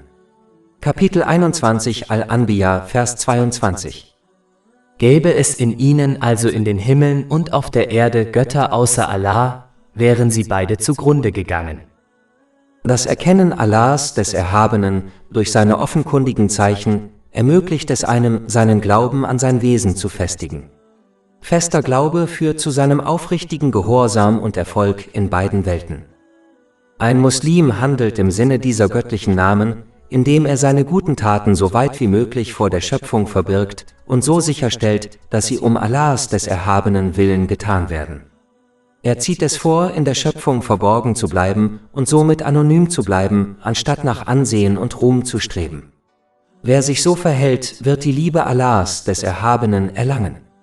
Dies wird in einem Hadith bestätigt, der in Sahih Muslim Nummer 7432 zu finden ist. Er wird offen das Gute befehlen und das Böse verbieten und offen für die Wahrheit eintreten, selbst wenn dies zu Kritik von Menschen führt. Er wird mit gutem Beispiel vorangehen, indem er lobenswerte Eigenschaften annimmt und negative Eigenschaften vermeidet und so den positiven Einfluss verstärkt, den er auf andere, wie etwa seine Kinder, hat. Gute Worte und Taten werden von ihm ausgehen und ihm selbst und anderen in beiden Welten zugutekommen. Al-Bar, der Gutes tun. Der nächste göttliche Name ist Al-Bar, was der Gutes Tünde bedeutet.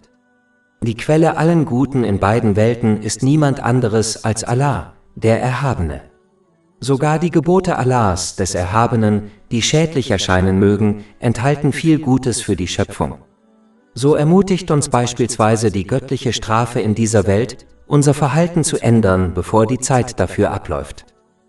Der Muslim, der diesen Namen versteht, wird jedes Gebot und jede Entscheidung Allahs, des Erhabenen, auf positive Weise befolgen, da er weiß, dass alle seine Gebote Gutes besitzen, auch wenn sie für ihn nicht offensichtlich sind. Kapitel 2 Al-Baqarah, Vers 216.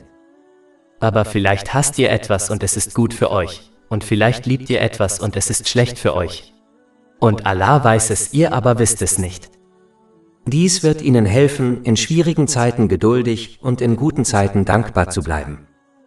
Ein Muslim wird gemäß diesem göttlichen Namen handeln, indem er die Inspiration, Kraft, Gelegenheit und das Wissen nutzt, die ihm von Allah, dem Erhabenen, gewährt wurden, um Gutes zu tun. Dies beinhaltet, die Segnungen, die einem gewährt wurden, auf eine Weise zu nutzen, die Allah, dem Erhabenen, gefällt. Je fester jemand daran festhält, Gutes zu tun, desto mehr wird Allah, der Erhabene, seinen Geist und Körper befähigen, mehr Gutes zu tun. Dies wird in einem Hadith empfohlen, der in Sahih Bukhari Nummer 6502 zu finden ist. Göttliche Liebe und Fürsorge werden sie dann in beiden Welten umfassen. Kapitel 2 Al-Baqarah, Vers 195. Wahrlich, Allah liebt die Gutes tun. Al-Wakil, der Treuhänder. Der nächste göttliche Name ist Al-Wakil, was Treuhänder bedeutet. Dies kann bedeuten, dass Allah, der Erhabene, der Einzige ist, der für die Angelegenheiten und Bedürfnisse der Schöpfung verantwortlich ist und sie alle gemäß seiner unendlichen Weisheit erfüllt. Ein Muslim, der diesen göttlichen Namen versteht, wird seine Angelegenheiten nur Allah, dem Erhabenen, anvertrauen, da er weiß, dass er nur das Beste für seine Diener auswählt. Kapitel 2 Al-Baqarah, Vers 216. Aber vielleicht hasst ihr etwas und es ist gut für euch, und vielleicht liebt ihr etwas und es ist schlecht für euch. Und Allah weiß es, ihr aber wisst es nicht. Sie werden dies beweisen, indem sie in schwierigen Zeiten geduldig und sogar zufrieden und in guten Zeiten dankbar sind. Geduld muss von Beginn eines Unglücks an bis zu dem Zeitpunkt, an dem man diese Welt verlässt, gezeigt werden. Dankbarkeit muss durch die eigenen Taten gezeigt werden, indem man alle Segnungen, die man besitzt, auf eine Weise einsetzt, die Allah, dem Erhabenen, gefällt. Wenn Sie dabei beharrlich bleiben, können Sie sogar das Niveau erreichen, auf dem Sie in jeder Situation dankbar sind, da Sie wissen, dass der Treuhänder sich bestmöglich um Ihre Angelegenheiten kümmert. Kapitel 65 At-Talaq, Vers 3. Und wer sich auf Allah verlässt, dem genügt er? Ein Muslim sollte im Sinne dieses göttlichen Namens handeln, indem er versteht, dass jeder Segen, den er besitzt, ihm von Allah, dem Erhabenen, gewährt wurde. Folglich ist er der Treuhänder dieser Segnungen und nicht der wahre Eigentümer. Er muss seine Pflicht als Treuhänder erfüllen, indem er jede Segnung, die ihm anvertraut wurde, gemäß den Wünschen des wahren Eigentümers verwendet. Der größte Segen, der einem Muslim anvertraut wurde, ist der Glaube. Er muss diesem Vertrauen gerecht werden, indem er die Gebote Allahs, des Erhabenen, befolgt, seine Verbote missachtet und seinem Schicksal gemäß den Überlieferungen des heiligen Propheten Muhammad, Friede und Segen seien auf ihm, mit Geduld entgegentritt. Zu diesen Segnungen gehören auch die eigenen Angehörigen. Daher muss ein Muslim diesem Vertrauen gerecht werden, indem er seine Angehörigen ohne Anzeichen von Vernachlässigung gemäß den Lehren des Islam behandelt und unterrichtet. Al-Maytin, die Firma. Der nächste göttliche Name ist Al-Maytin, was der Feste bedeutet. Dies bezieht sich auf die unendliche Kraft und Macht Allahs, des Erhabenen. Der Muslim, der diesen göttlichen Namen versteht, wird die Schöpfung niemals fürchten, wenn er Allah, dem Erhabenen, gehorcht, da er weiß, dass nichts Allah, den Erhabenen, den Standhaften, überwältigen kann. Sie werden Allah, dem Erhabenen, jederzeit aufrichtig gehorchen und seinem Ungehorsam aus dem Weg gehen, da sie wissen, dass sie den Konsequenzen ihrer Taten nicht entgehen können. Sie werden sich von der ihnen gewährten Ruhepause nicht täuschen lassen und diese Zeit stattdessen nutzen, um ihren Lebenswandel zu ändern.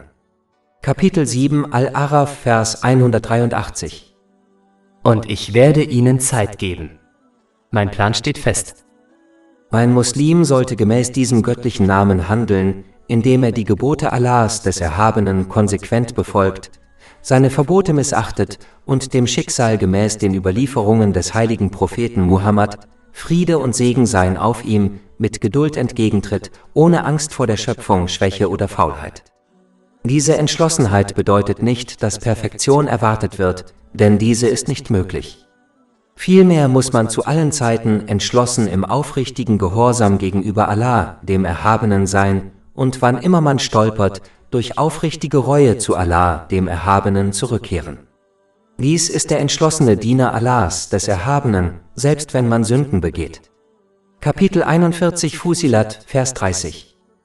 Wahrlich zu denen, die sagen, unser Herr ist Allah, und dann auf dem rechten Weg bleiben, werden die Engel herabsteigen und sagen, fürchtet euch nicht und seid nicht traurig, sondern empfängt die frohe Botschaft vom Paradies, das euch versprochen wurde. Ein Muslim muss im Rahmen seiner Kräfte standhaft sein, wenn es darum geht, Böses zu bekämpfen, und standhaft sein, Gutes zu gebieten, insbesondere gegenüber denen, die ihm unterstehen. Sanft und flexibel in Angelegenheiten zu sein, die nicht mit dem Ungehorsam gegenüber Allah, dem Erhabenen, in Zusammenhang stehen, widerspricht Standhaftigkeit nicht, sondern verschönert sie in Wirklichkeit. Daher sollte man Standhaftigkeit nicht mit Härte verwechseln. Al-Hamid, der Gelobte. Der nächste göttliche Name ist Al-Hamid, was der Gelobte bedeutet. Allah, der Erhabene, ist derjenige, der durch sein eigenes Lob und durch das Lob seiner Schöpfung gelobt wird. Dies bedeutet auch, dass Allah, der Erhabene, derjenige ist, der seine rechtschaffenen Diener lobt und sie für ihre Bemühungen großzügig belohnt. Der Muslim, der diesen göttlichen Namen versteht, wird viel zu sehr damit beschäftigt sein, Allah, den Erhabenen, zu preisen und ihm zu gehorchen, als dass er sich selbst preisen und sich um seine Rechte kümmern würde. Dies wird ihn von Stolz fernhalten, eine Eigenschaft, die zur Hölle führt. Dies wird in einem Hadith bestätigt, der in Sahih Muslim Nummer 265 zu finden ist. Ein Muslim muss gemäß diesem göttlichen Namen handeln, indem er nur lobenswerte Taten vollbringt und einen lobenswerten Charakter annimmt. Dies ist wohl die größte Tradition des heiligen Propheten Muhammad, Friede und Segen seien auf ihm. Kapitel 68 Al-Kalam, Vers 4. Und tatsächlich besitzen sie eine große moralische Persönlichkeit. Al-Muhyi, der Geber des Lebens, und Al-Mumit, der Geber des Todes. Der nächste göttliche Name ist Al-Muhyi Al-Mumit, was so viel bedeutet wie Geber des Lebens und Geber des Todes. Allah, der Erhabene, allein hat Leben und Tod erschaffen und kontrolliert sie. Der Muslim, der diesen göttlichen Namen versteht, wird sich Allah, dem Erhabenen, unterwerfen und ihm aufrichtig gehorchen, indem er seine Gebote befolgt, seine Verbote missachtet und seinem Schicksal mit Geduld entgegensieht, ohne sich vor irgendetwas in der Schöpfung zu fürchten, während er weiß, dass nichts außer Allah, dem Erhabenen, Leben oder Tod kontrolliert. Darüber hinaus wird ein Muslim, der diese Tatsache erkennt, verstehen, dass Allah, der Erhabene, ebenso wie er den Anfang und das Ende jeder Schöpfung gewählt hat, auch alles gewählt hat, was dazwischen geschieht. Die Entscheidungen Allahs, des Erhabenen, sind unvermeidlich. Daher sollte man angesichts dieser Entscheidungen nicht ungeduldig werden. Stattdessen sollten sie Allah, dem Erhabenen, in jeder Situation einfach aufrichtig gehorchen, damit sie mit jedem Augenblick belohnt werden. Beispielsweise sollten sie in schwierigen Zeiten Geduld zeigen und wahre Dankbarkeit zeigen, indem sie die Segnungen, die sie besitzen, in guten Zeiten richtig einsetzen. Dies wird in einem Hadith empfohlen, der in Sahih Muslim Nummer 7500 zu finden ist. Ein Muslim sollte im Sinne dieses göttlichen Namens handeln, indem er sein spirituelles Herz zum Leben erweckt und sein Ego und seine negativen Eigenschaften abtötet, indem er danach strebt, sie durch den Erwerb und die Umsetzung islamischen Wissens aus sich herauszulösen. Al-Wahid, der eine, der Single. Der nächste göttliche Name ist Al-Wahid, was der eine, der Einzige bedeutet. Allah, der Erhabene, ist in seiner Wesenheit, seinen Eigenschaften und Taten einzigartig.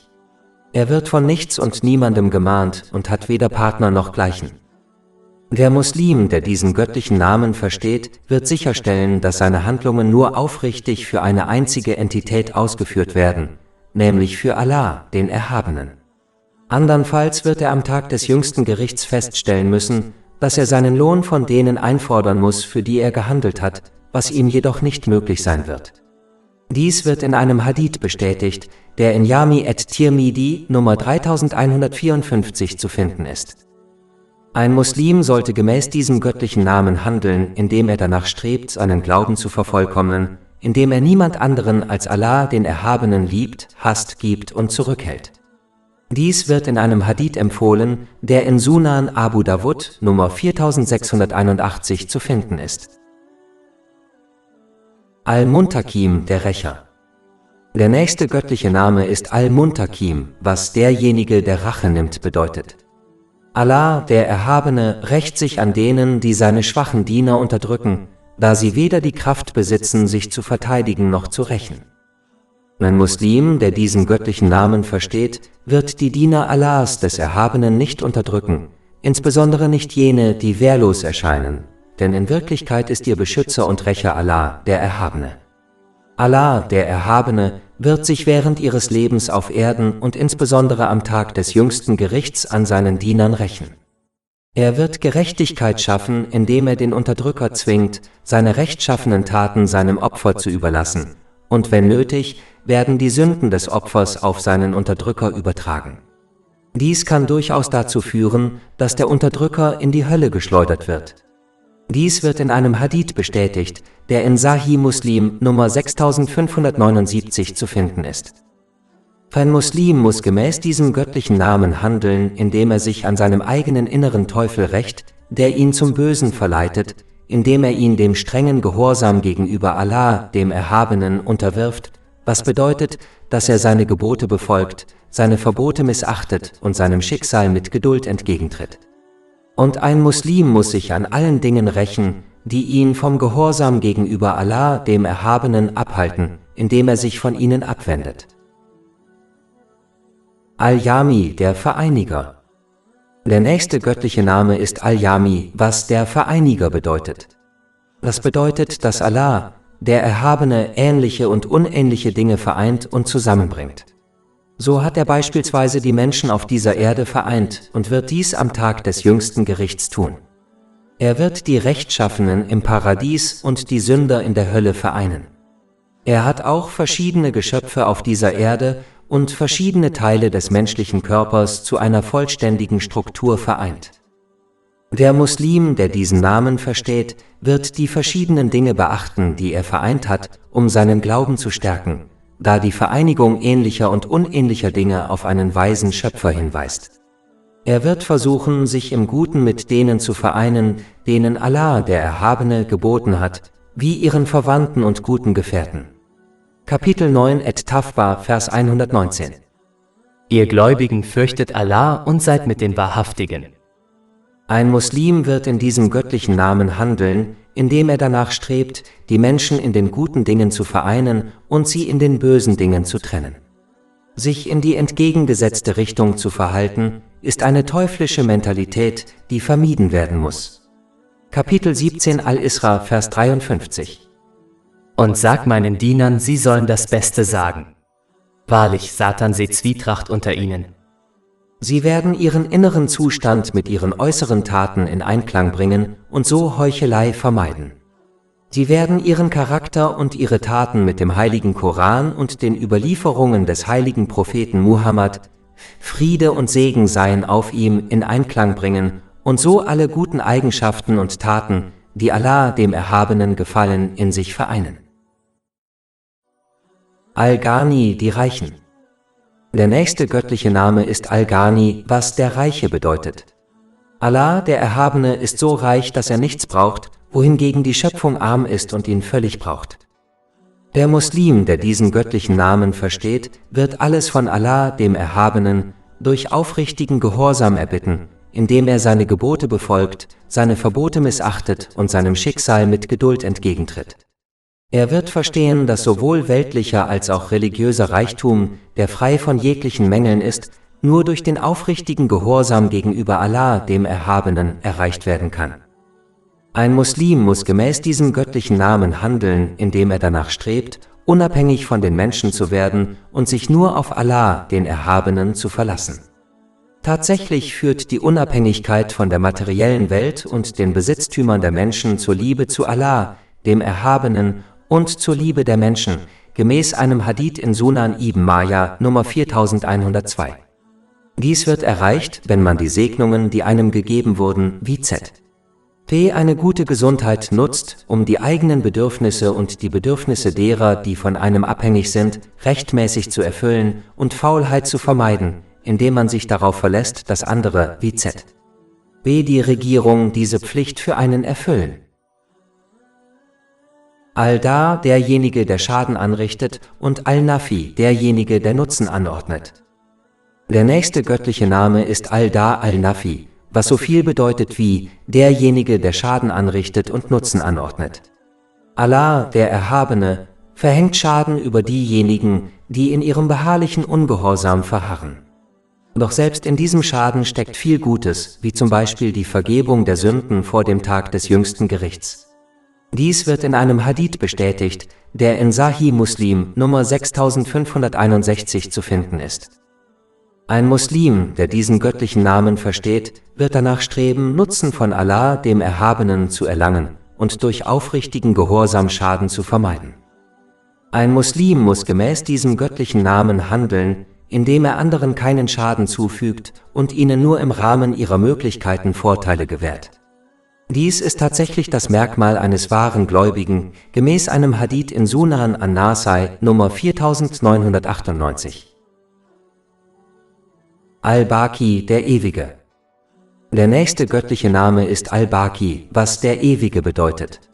Allah, der Erhabene, existierte ewig, bevor er die Schöpfung schuf, und wird ohne Ende weiter existieren.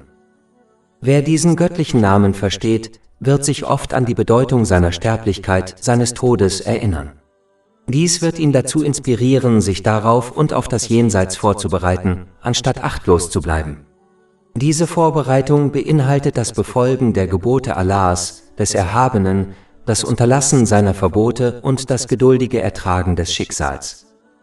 Ein Muslim muss gemäß diesem göttlichen Namen handeln, indem er den Taten, die durch die Gnade Allahs, des Erhabenen, Bestand haben werden, nämlich rechtschaffenen Taten, Vorrang vor den weltlichen Taten einräumt, die mit dieser Welt untergehen werden.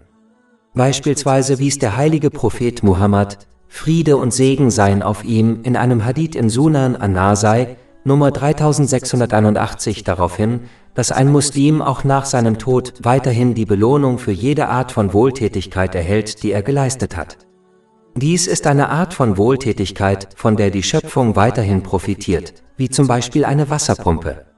Einfach ausgedrückt, wenn ein Muslim seine Taten und Bemühungen auf die materielle Welt richtet, wird er untergehen, aber dennoch in der nächsten Welt dafür zur Rechenschaft gezogen werden.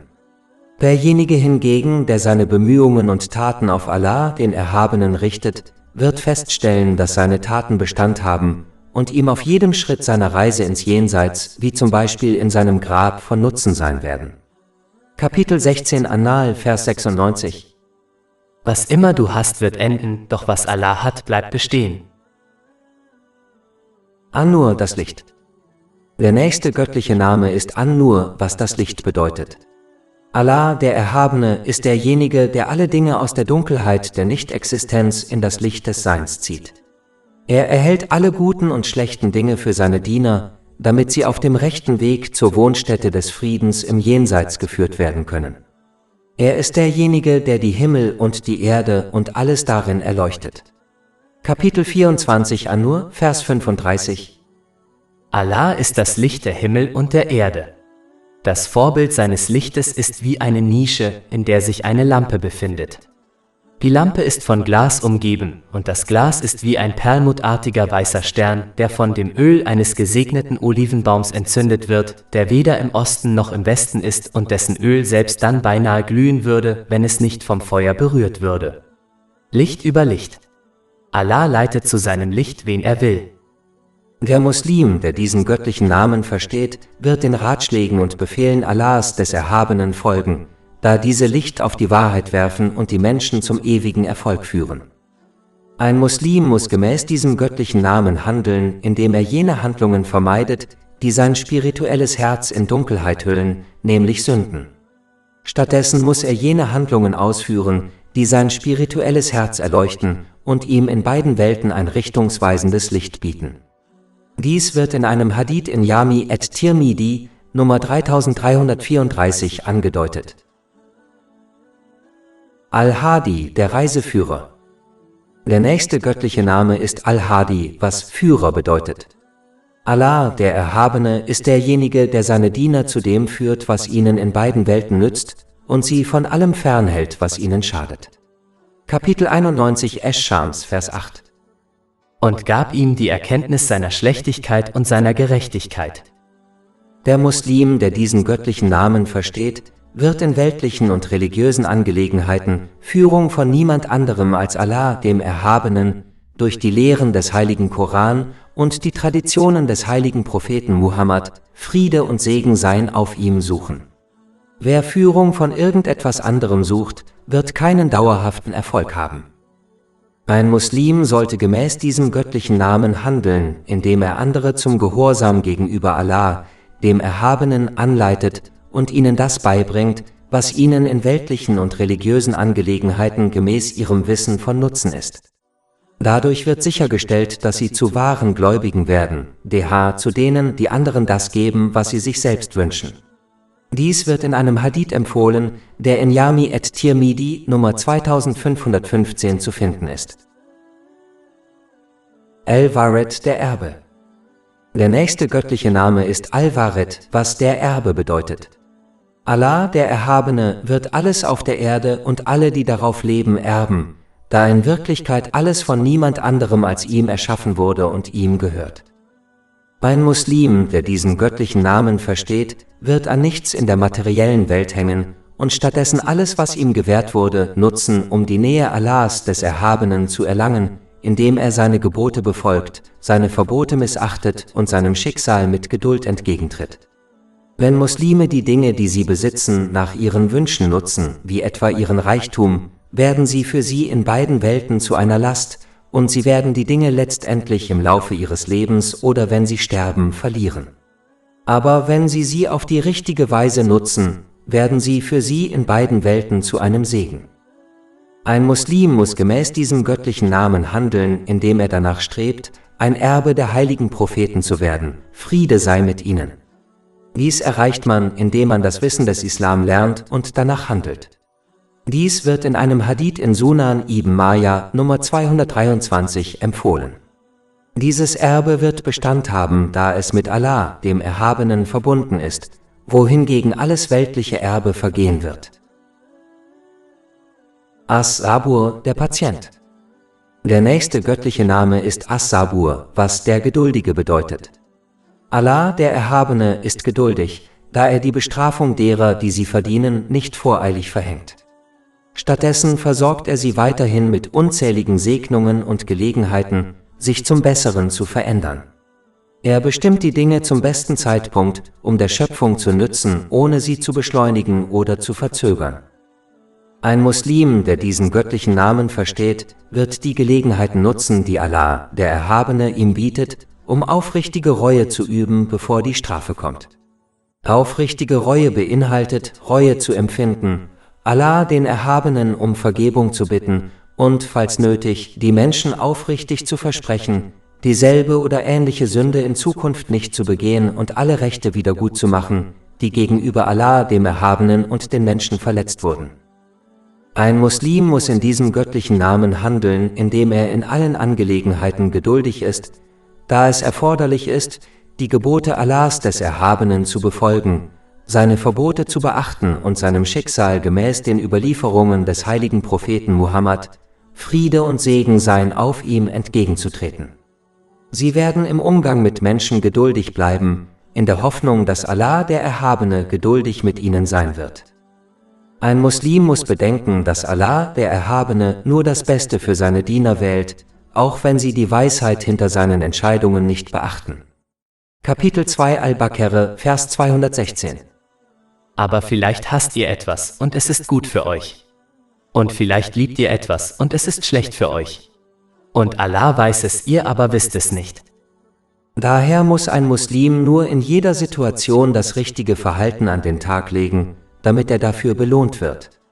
Zum Beispiel Geduld in schwierigen Zeiten und Dankbarkeit in guten Zeiten.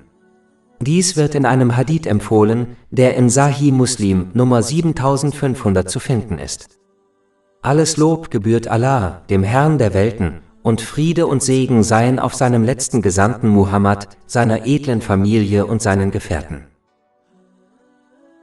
Oltre 400 E-Book, Audiolibri, infografische Podcast e-Blog gratuiti disponibili sul nostro sito web www.shakepot.com